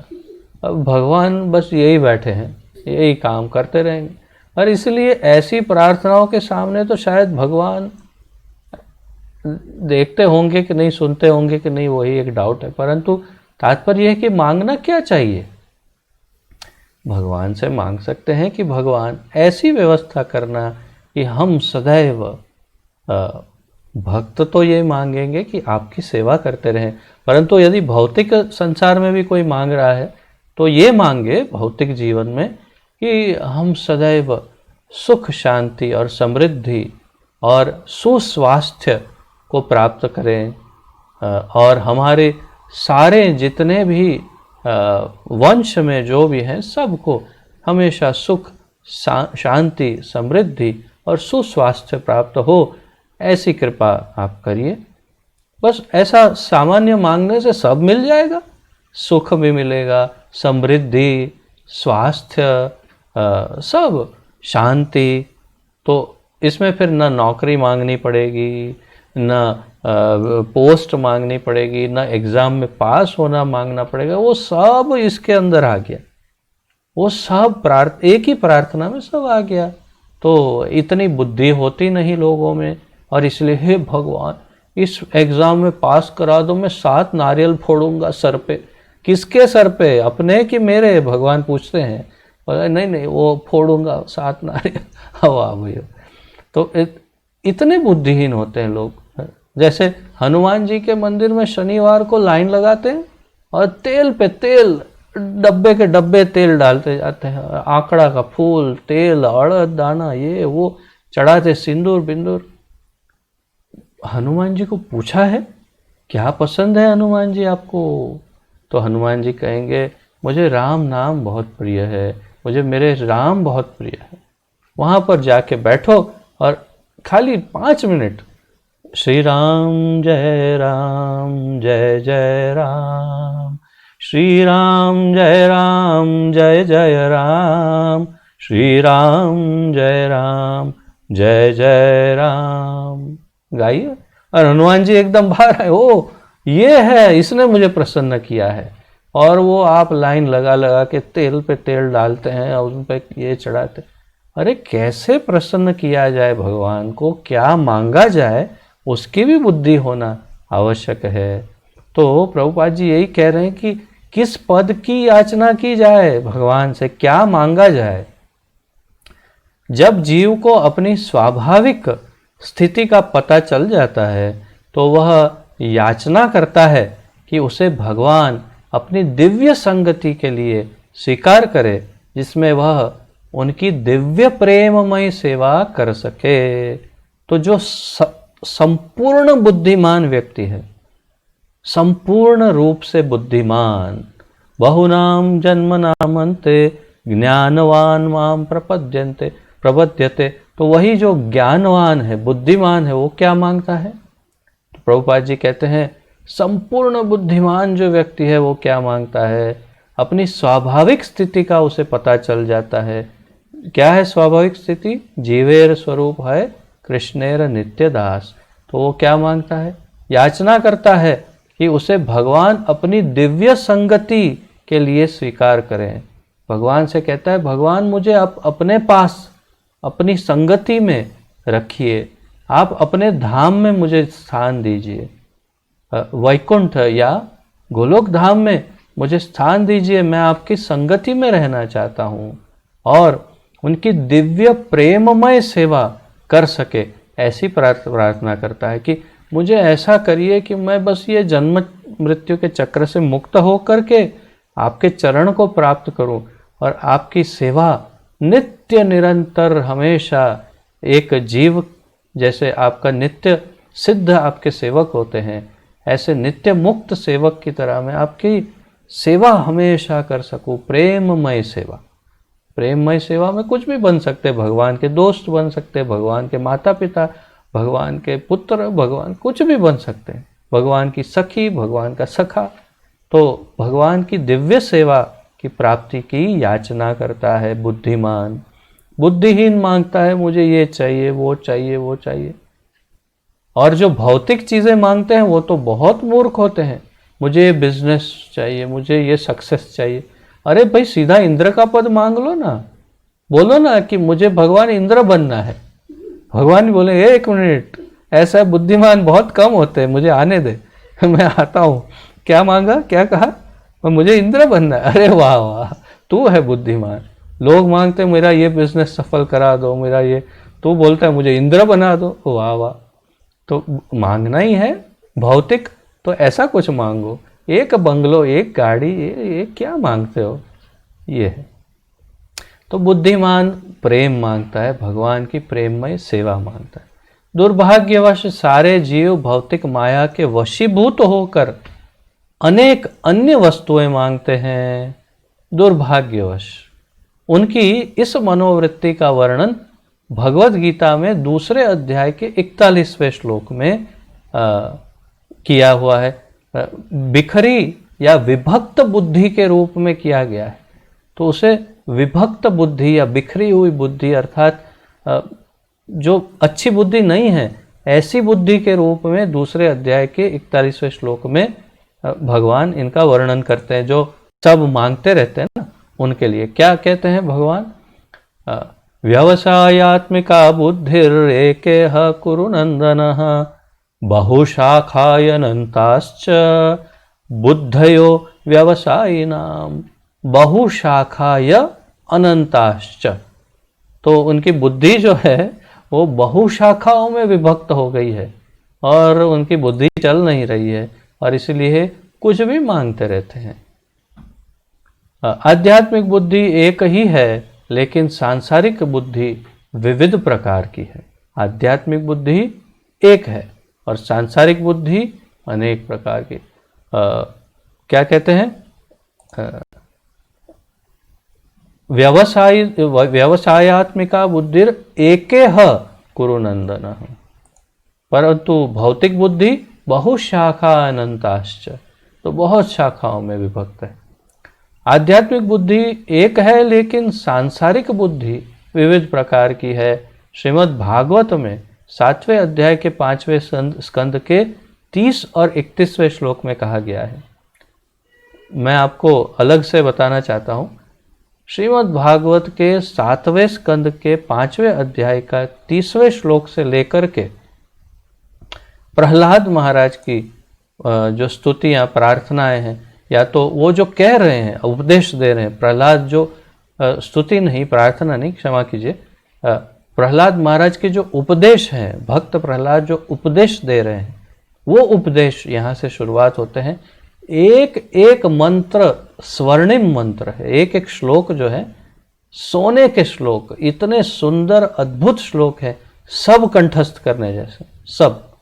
तो प्रहलाद महाराज कहते हैं श्री प्रहलाद उवाच मतिर्न कृष्णे परतः स्वतो वा मिथोऽभिपत्येत गृहव्रतानाम् अदान्त गोभिर्विशतां तमिश्रम पुनः पुनश्च चर्वित चर्वणानाम। बाद में कहते हैं न ते विदुः स्वार्थ गतिम हि विष्णुम दुराशया ये बहिरर्थमानिनः अदांत अंधा यथा अंधैर उपनीयमानाश तेऽपि शतंत्र्याम उरुदाम निबद्धाः। सौभाग्यवश मैं इनमें से कुछ श्लोकों को कंठस्थ भी कर पाया। आगे भी बहुत सुंदर श्लोक हैं, परंतु इसके अर्थ को समझना बहुत महत्वपूर्ण है। तो इस श्लोक में कहते हैं, 30वें श्लोक में प्रहलाद महाराज अपनी असंयमित इंद्रियों के कारण जो लोग भौतिकवादी जीवन के प्रति अति अधिक लिप्त रहते हैं वे नरकगामी नरकगामी होते हैं और बार बार उसे चबाते हैं जैसे पहले ही चबाया जा चुका है। ऐसे लोगों का कृष्ण के प्रति झुकाव न तो अन्यों के उपदेशों से न अपने निजी प्रयासों से, न ही दोनों को मिलाकर भी होता है। कितना उत्तम उपदेश! 5 वर्ष के प्रहलाद महाराज अपने मित्रों को क्या कह रहे हैं, उपदेश दे रहे हैं, या फिर शायद हाँ उन्हीं को। तो क्या कह रहे हैं? अपनी असंयमित इंद्रियों के कारण, भोग की इच्छा के कारण लोग भौतिकवादी जीवन के प्रति अति अधिक लिप्त रहते हैं। वे नरकगामी होते हैं, अर्थात उनको नरक में जाना ही होता है और बार बार उसे चबाते हैं। पुनः पुनः चर्वित चर्वणाना, पुनः पुनः चर्वित चर्वणानाम, अर्थात पुनः पुनः चबाई हुई चीज़ों को चबाते हैं। कैसे? जैसे आप गन्ने का जूस पीने जाते हैं तो गन्ने को डालते हैं मशीन में, निकालते हैं जूस, फिर उसे दूसरी तरफ से दूसरा आदमी लेकर वापस डालता है इधर, हाँ, और निकालो, डालो, फिर निकालता है, फिर इधर से फिर डालता है, फिर घुमाता है, अरे हो गया जूस निकल, नहीं, उसी को फिर निकालता है, फिर डालता है। और अगर वो उसको रोके ही नहीं, बस उसी को गोल गोल घुमाता रहे, तो आप वहाँ जूस पीने जाएंगे? आप कभी उसके पास जूस नहीं पिएंगे, क्योंकि आप देख रहे हैं कि वो उसी जो पूरी तरह से जूस निकल चुका है उसी को बार बार मशीन में डाल के जूस निकाल रहा है। तो पुनः पुनः चर्वित चर्वणानाम का अर्थ यही है कि जो चबाई हुई चीज़ थूक देते हैं, फिर उसे उठा के चबाते हैं, फिर थूकते हैं, फिर चबाते हैं, फिर थूकते हैं। मेरे सामने कृष्णा माता जी बैठी है, वो जब प्रसाद लेने बैठी है, मुंह से कुछ निकाली हुई वस्तु है, अगर वहाँ रख दी तो उसको वापस छूती नहीं, देखती नहीं, उसको हंस भी रही है। तो उसी प्रकार जो चबाई हुई निकाली वस्तु है उसे हम नहीं देखते दोबारा, लेकिन ये लोग उसी चबाई हुई वस्तु को पुनः पुनः चबाते हैं। और फिर क्या होता है? ऐसे लोगों का कृष्ण के प्रति झुकाव न तो अन्यों के उपदेश से, हमारे जैसों के उपदेश से, न निजी प्रयास से, अपने स्वयं के प्रयास से, और दोनों को मिलाकर भी भगवान के प्रति वो आकर्षित नहीं होते। और फिर दूसरे श्लोक में कहते हैं 31 में, न ते विदु स्वार्थ गतिम हि विष्णुम दुराशया ये बहिरर्थमानिनः अंधा यथा अंधैर उपनीयमानः तेपि शतंत्राम उरुदाम निबद्धा। बहुत महत्वपूर्ण श्लोक। जो लोग भौतिक जीवन के भोग की भावना द्वारा दृढ़ता से बंधे हैं, भौतिक जीवन के भोग की भावना से दृढ़ता से बंधे हैं, और जिन्होंने अपने ही समान बाह्य इंद्रिय विषयों से आसक्त अंधे व्यक्ति को अपना नेता या गुरु स्वीकार कर रखा है, वे यह नहीं समझ सकते कि जीवन का लक्ष्य भगवत धाम को वापस जाना तथा भगवान विष्णु की सेवा में लगे रहना है। ये प्रहलाद महाराज कह रहे हैं।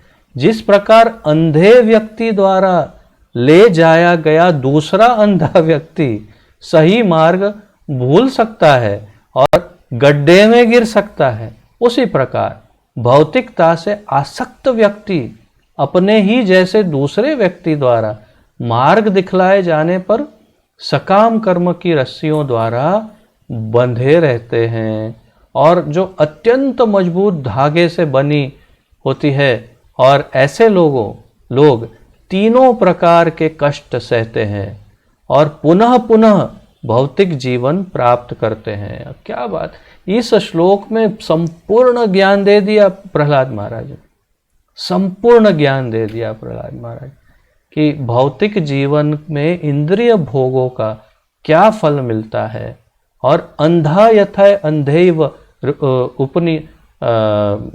उपनीयमानम, तो अंधा यथा अंधैव उपनीयमानः, अर्थात कि एक अंधा व्यक्ति जैसे दूसरे अंधे को रास्ता दिखाता है, वैसे हम इस भौतिक संसार के लोगों को अपना गुरु बनाते हैं, और फिर वो भी गिरता है खड्डे में और साथ में हमें भी ले डूबता है। तो ये प्रभुपाद जी यहाँ पर इस श्लोक का वर्णन कर रहे हैं। मैं थोड़ा सा ओवर टाइम जा रहा हूँ, और मैं चाहता हूँ, ये विषय बहुत गंभीर है, इसी को थोड़ा सा, बस थोड़ा सा है, उसे थोड़ा नहीं, थोड़ा ज़्यादा है, थोड़ा सा ज़्यादा है, तो थोड़ा ओवर टाइम दे दीजिए आज और पूर्ण कर देते हैं।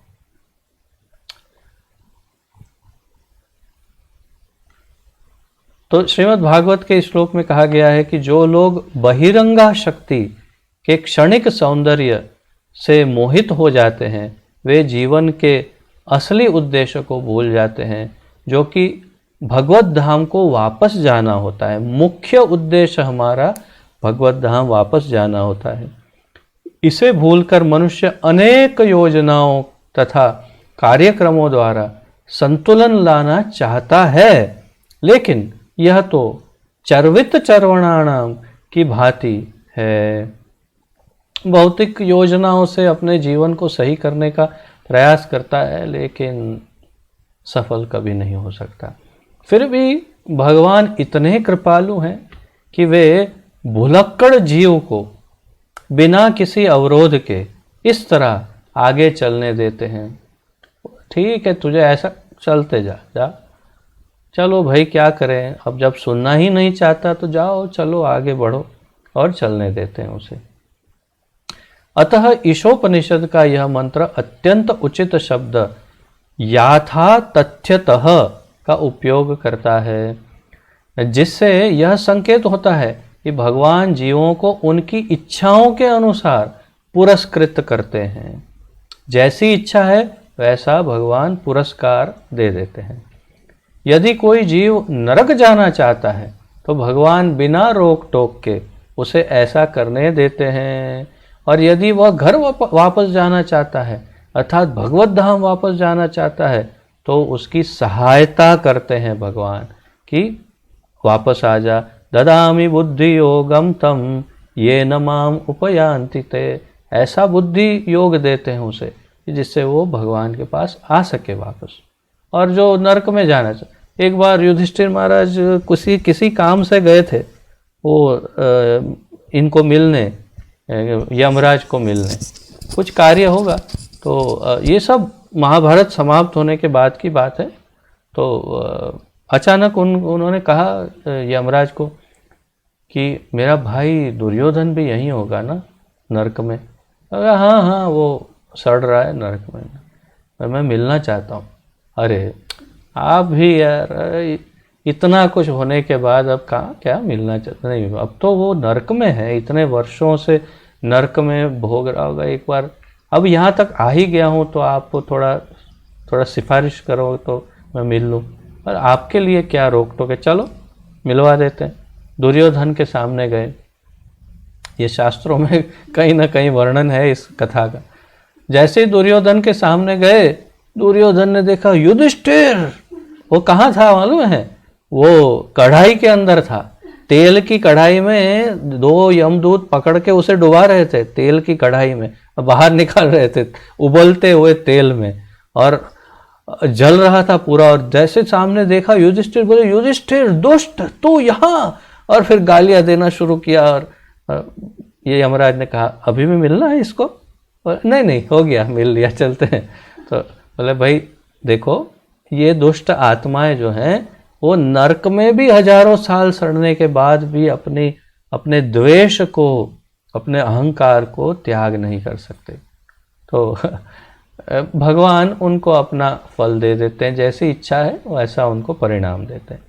यहाँ पर ईश्वर को परिभुहु अर्थात सबसे बड़ा कहा गया है।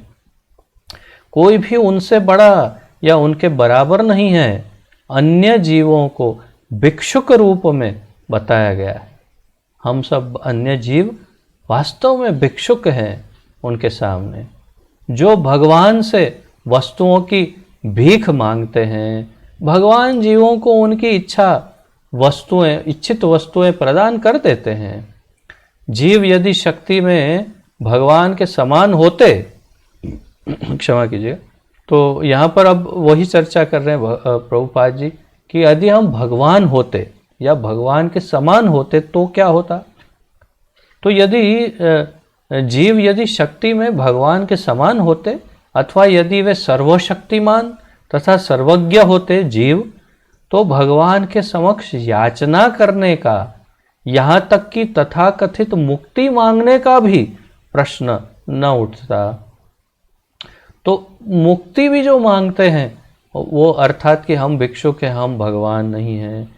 तो फिर मायावादी जो कहते हैं सो हम, मैं वही हूँ, अहम ब्रह्मास्मि, ये एक मिथ्या भाषा है। अर्थात हम भगवान नहीं हैं, हम तत्व वो है, तत्वम असि, परंतु हम भगवान नहीं हैं। तो वास्तविक मुक्ति का अर्थ है भगवत धाम को वापस जाना। मुक्ति का अर्थ है भगवत धाम वापस जाना। यद गत्वा न निवर्तन्ते तद्धाम परमं मम। निर्विशेषवादी द्वारा परिकल्पित मुक्ति मात्र कपोल कल्पना है, और इंद्रिय तृप्ति के लिए याचना तो तब तक चलती रहेगी जब तक भिक्षुक को अपनी आध्यात्मिक तथा स्वाभाविक स्थिति की अनुभूति न हो जाए। आखिरी पैराग्राफ है, पढ़ लेता हूँ आपकी दया से, तो फिर कल अन्य श्लोक के लिए इतने से के लिए छोड़ नहीं देंगे।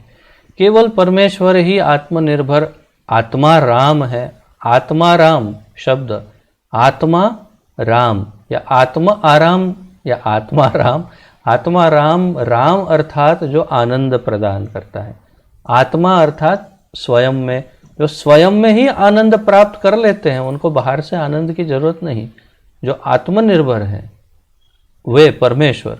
5000 वर्ष पूर्व जब भगवान कृष्ण इस धराधाम पर प्रकट हुए तो उन्होंने अपने विभिन्न कार्यकलापों द्वारा भगवान की पूर्ण अभिव्यक्ति प्रदर्शित की। जैसे कि हम पहले चर्चा कर चुके हैं, 16 कला, 64 गुण और 6 ऐश्वर्य संपूर्ण रूप से प्रदर्शित किए। बचपन में उन्होंने अघासुर, बकासुर तथा शक्तासुर जैसे अनेक शक्तिशाली असुरों का वध किया।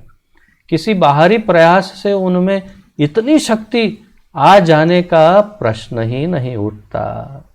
बाहरी प्रयास से शक्तियां नहीं आ रही थी, स्वयं शक्तिमान है भगवान। उन्होंने भारोत्तोलन का कोई अभ्यास किए बिना गोवर्धन भारोत्तोलन अर्थात कि वजन उठान, वो वेट लिफ्टिंग, बॉडी बिल्डिंग करते हैं ना, वेट लिफ्टिंग, ऐसा कोई प्रयास आपको क्या लगता है गोवर्धन उठाने से पहले उन्होंने बहुत सारा वेट लिफ्टिंग प्रैक्टिस किया होगा और फिर तब जाके हाँ अब ये वजन उठा सकता हूँ? ऐसी कोई प्रैक्टिस किए बिना उन्होंने गोवर्धन पर्वत उठा लिया। उन्होंने किसी सामाजिक बंधन तथा निंदा का विचार किए बिना गोपियों के साथ रास रचाया। यद्यपि गोपियां उनके पास काम भाव से पहुंची, तथापि फिर भी गोपियों तथा कृष्ण के संबंध की पूजा भगवान चैतन्य तक ने की, जो कठोर सन्यासी थे तथा अनुशासन के नियमों में नियमों के कट्टर पालक थे। अर्थात सभी सन्यासी भी, विरक्त भी कृष्ण की उस महारास लीला की पूजा करते हैं, वंदना करते हैं। क्यों?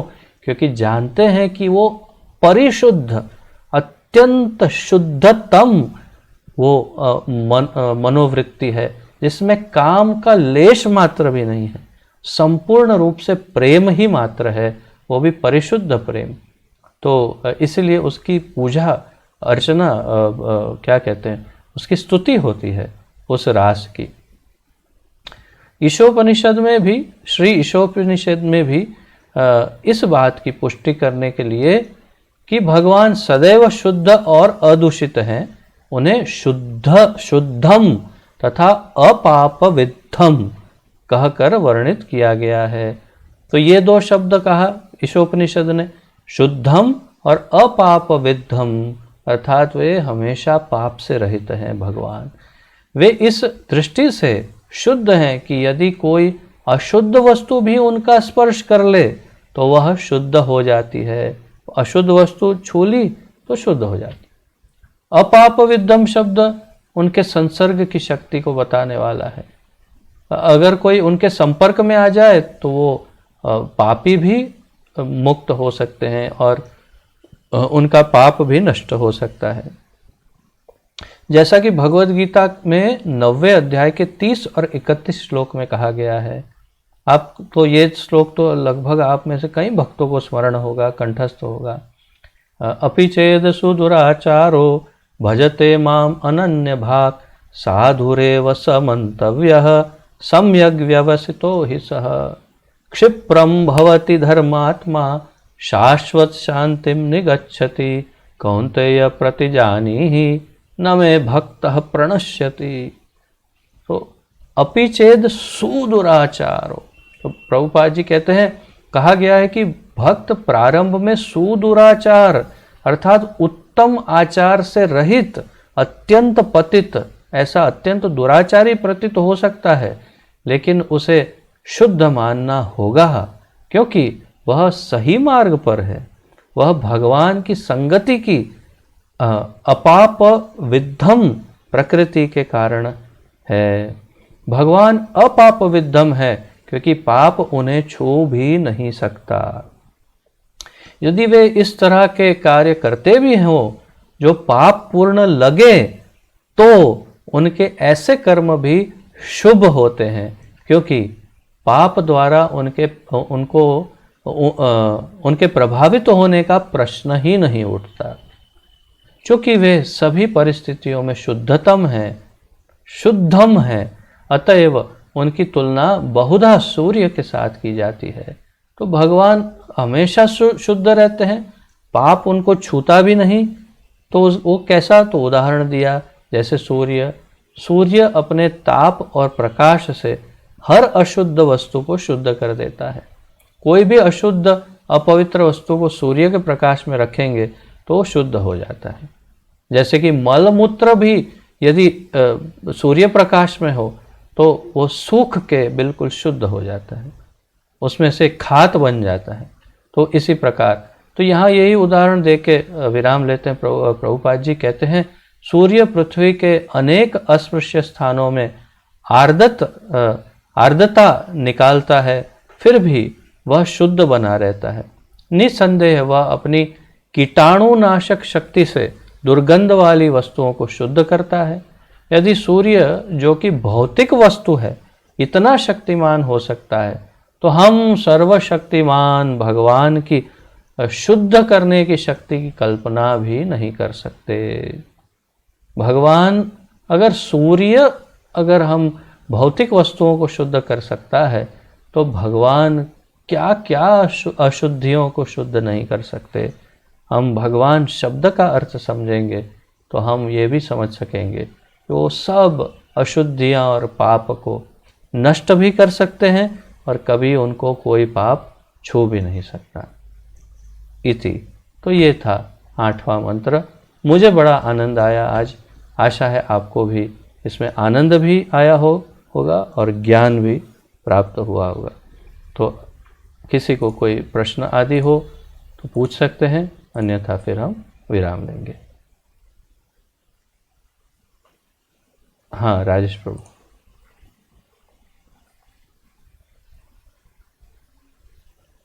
हरे कृष्ण, धन्यवाद प्रणाम। धन्यवाद। जय।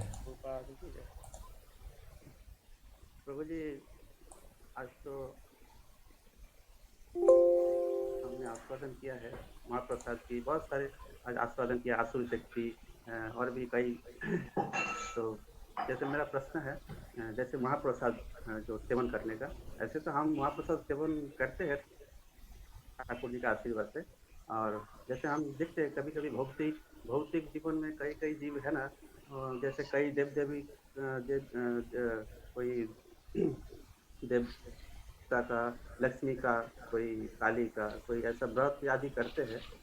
तो वो लोग एक व्रत करते, जैसे कि हम आज चावल नहीं खाएंगे, आज रोटी नहीं खाएंगे।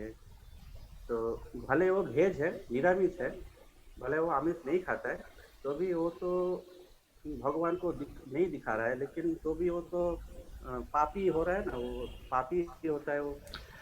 देखिए, देवी देवताओं को जब अर्पण करते हैं तो ये नियम है, भगवत गीता में भी बताया है, और ये स्पष्ट है बात कि देवी देवताएं उसे भगवान को ही अर्पण करते हैं, और वो भगवान जब उसे ग्रहण करते हैं उसके बाद वो स्वयं ग्रहण करते हैं।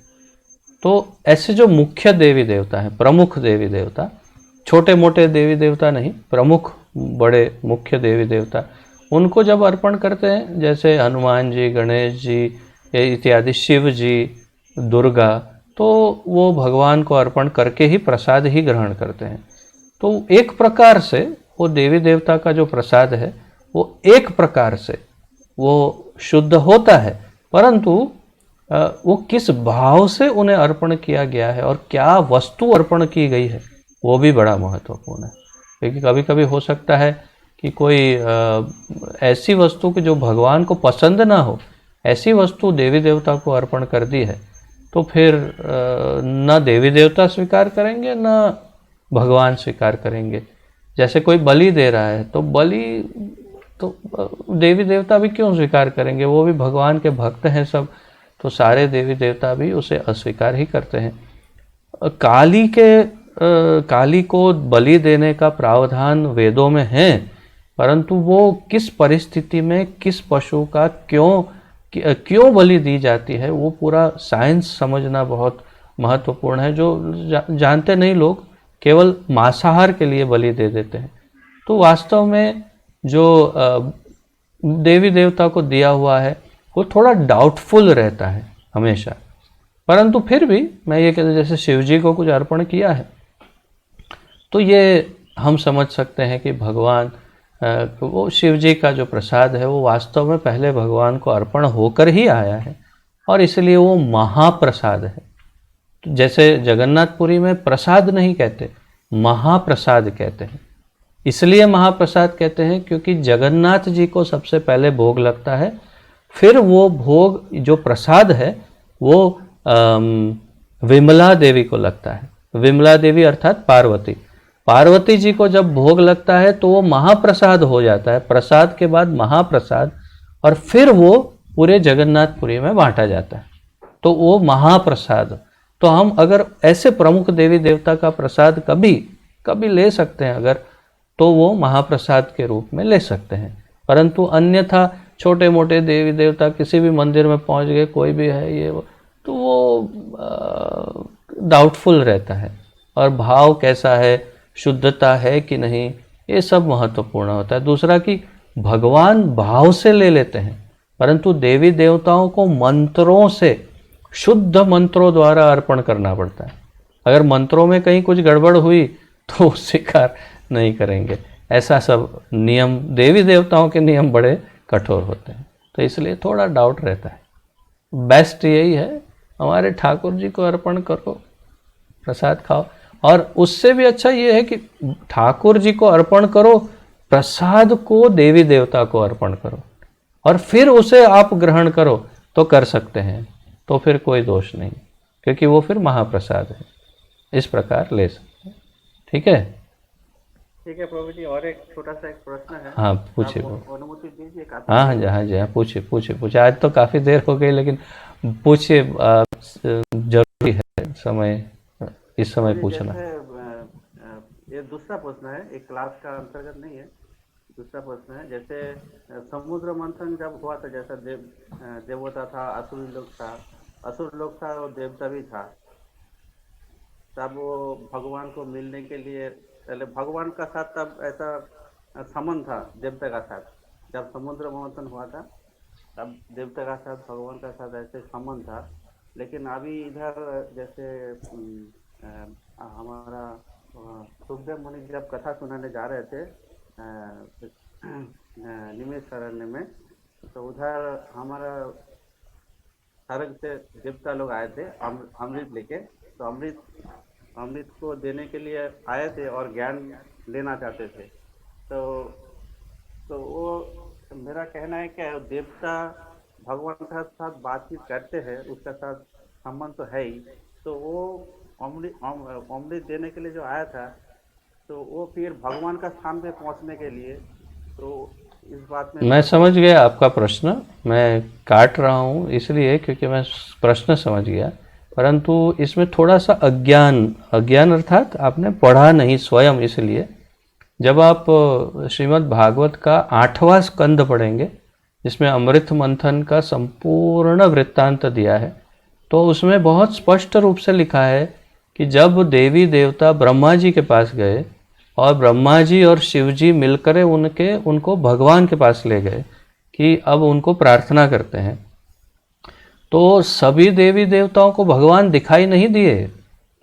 ब्रह्मा जी को और शिव जी को भगवान दिखाई दिए, और फिर ब्रह्मा जी ने प्रार्थना की, शिव जी ने प्रार्थना की, फिर इंद्र ने प्रार्थना की। तो इस प्रकार प्रमुख जो देवी देवता हैं उनको ही भगवान के दर्शन हुए, और वही भगवान से बात कर पाए। सब लोग भगवान से बात नहीं कर पाए। वो गए क्या कहते हैं, क्षीर सागर में भगवान को मिलने, परंतु सबको दर्शन एकदम से फटाक से दर्शन नहीं दे दिए भगवान, और सबसे बात नहीं की। तो तात्पर्य यह है कि जो अधिकारी है वही देवी देवता डायरेक्ट भगवान से, वो भी बड़े श्रम से, एकदम इजीली नहीं, प्रयत्न के साथ वो भगवान से बात कर सकते हैं। और वो भी विष्णु नारायण से। कृष्ण को तो देखने की बात, केवल शुद्ध भक्त ही कृष्ण के गोलोक में दर्शन कर सकते हैं, और अन्यथा फिर जब वे अवतार लेते हैं तब। तो तात्पर्य यह है कि इतना इजीली बात नहीं कर सकते, और इसीलिए वे चाहते हैं कि वे भी इस देवत्व से भी मुक्त हो जाए और वो भगवान के धाम में जाए, और इसलिए वो भागवत सुनना चाहते हैं, और इसलिए अमृत लेकर के जाते हैं और प्रलोभन देते हैं ये ऋषि मुनियों को कि आप हमें भागवत दे दीजिए, हम आपको अमृत देते हैं। और ये जो बुद्धिमान ऋषि मुनि हैं वो कहते हैं चलिए, हमें आपकी रिश्वत मंजूर नहीं है, आप अपना अमृत अपने पास रखिए, हम भागवतामृत का पान करेंगे, हमें अमृत नहीं चाहिए। तो अमृत कुछ भी नहीं है भागवत के अमृत के सामने, ये कथा की आप बात कर रहे हैं। परंतु वो इसलिए आते हैं क्योंकि वो ऐसे डायरेक्ट एकदम बात नहीं कर सकते भगवान के साथ। ठीक है, स्पष्ट हुआ? हाँ हाँ। ठीक है। और अन्य किसी, हाँ अक्षय प्रभु ने हाथ ऊपर किया था। अक्षय प्रभु, आज वीडियो ऑन नहीं है। हरे कृष्ण प्रभु जी, धन्यवाद। बोलिए प्रभु, आपका स्पीकर ऑफ करना पड़ेगा थोड़ा शायद। हाँ हरे कृष्ण प्रभु जी। हाँ बोलिए। प्रभु जी, जैसे आप आप जब एक क्लास शुरू हुआ उससे थोड़ी देर के बाद आपने एक पॉइंट आया था, शायद मेरा सुनने में गलती हो भी सकता है। तो उसमें जो विषय था कि जो कृष्ण भगवान को स्वयं समझ लेते हैं कि वही परमेश्वर है, सर्वेश्वर है, तो उसको सब कुछ पता चल जाता है, तो वो सब कुछ ज्ञाता हो जाता है।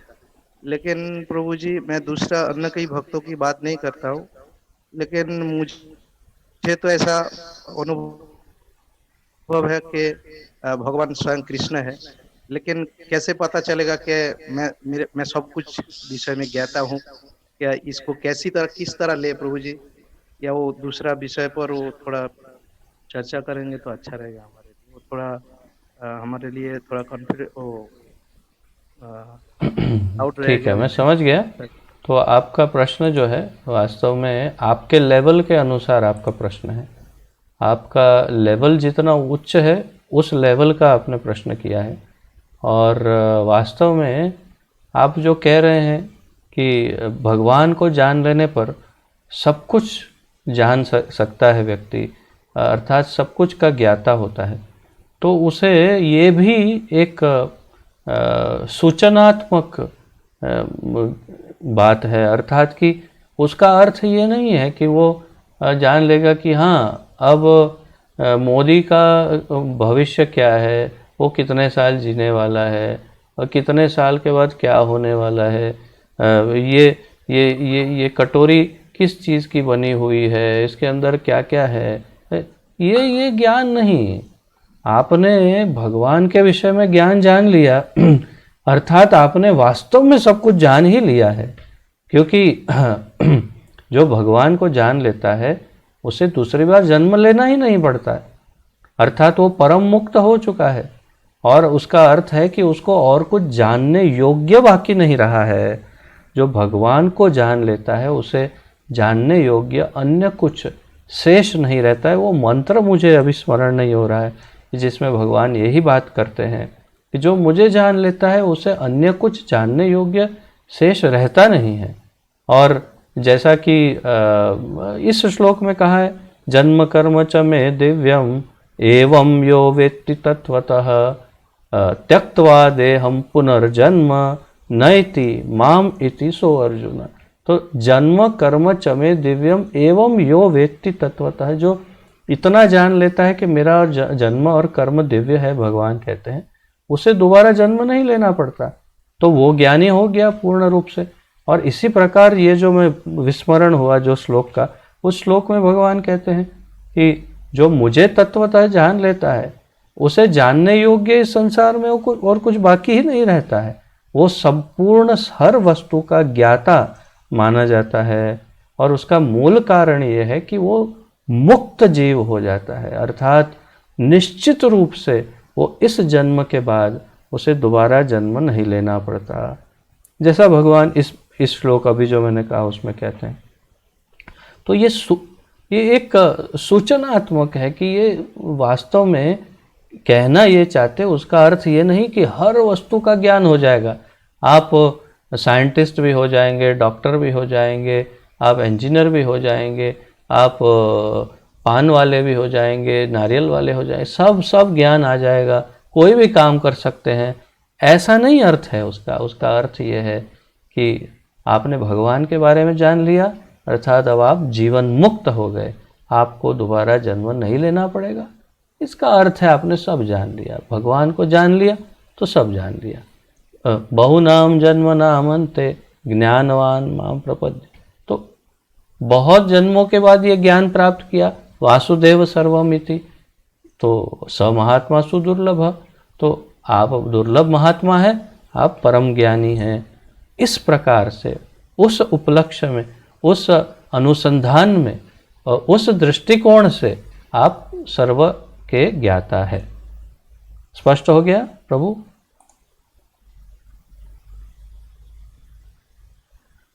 जी प्रभु जी, अभी तो ऐसा लगा कि मेरा पैर में कुठरी मारा है। मेरा कहने का ये तात्पर्य नहीं था प्रभु जी। तो मेरा कहने का था कि शायद मेरा जो मैं जानता हूँ मैं कुछ नहीं जानता हूँ।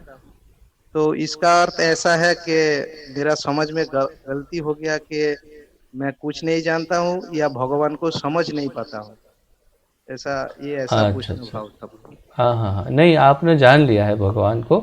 जो इतना ज्ञान आप जानते हैं वही पर्याप्त है, और जितना जानते हैं वही इनफ ज्ञान है। हमने ब्रह्म संहिता में जान लिया, इसमें सब ईशोपनिषद में, ये केवल आज का एकमात्र लेक्चर ही पर्याप्त है। भगवान को जानने के लिए। बस मैं तो कहता हूँ इतना जो हमने आज प्रभुपाद जी ने हमको जो ज्ञान दिया है केवल इस श्लोक में, उतना भी पर्याप्त है एक तरह से। और जानने के लिए भगवान के विषय में क्या नहीं है, अनंत शेष अपने अनंत मुखों से उनके गुणों की व्याख्या करके जब थक के आराम लेते हैं तो देखते हो 3 गुना गुण बढ़ गए। तो अर्थात हम भगवान को कैसे, स्वयं भगवान अपने पूरे गुण नहीं जानते, ऐसा लिखा है शास्त्रों में। इतने अनंत कोटि गुणों से परिपूर्ण है, तो हम भगवान को ऐसे कैसे जान सकते हैं। परंतु इतना जो जान लिया है, आपने जितना जाना है वो पर्याप्त है। इसका अर्थ है कि हम जीवन मुक्त हैं। ठीक है, आगे फिर और कंफ्यूज मत होइए। और कोई किसी का प्रश्न है?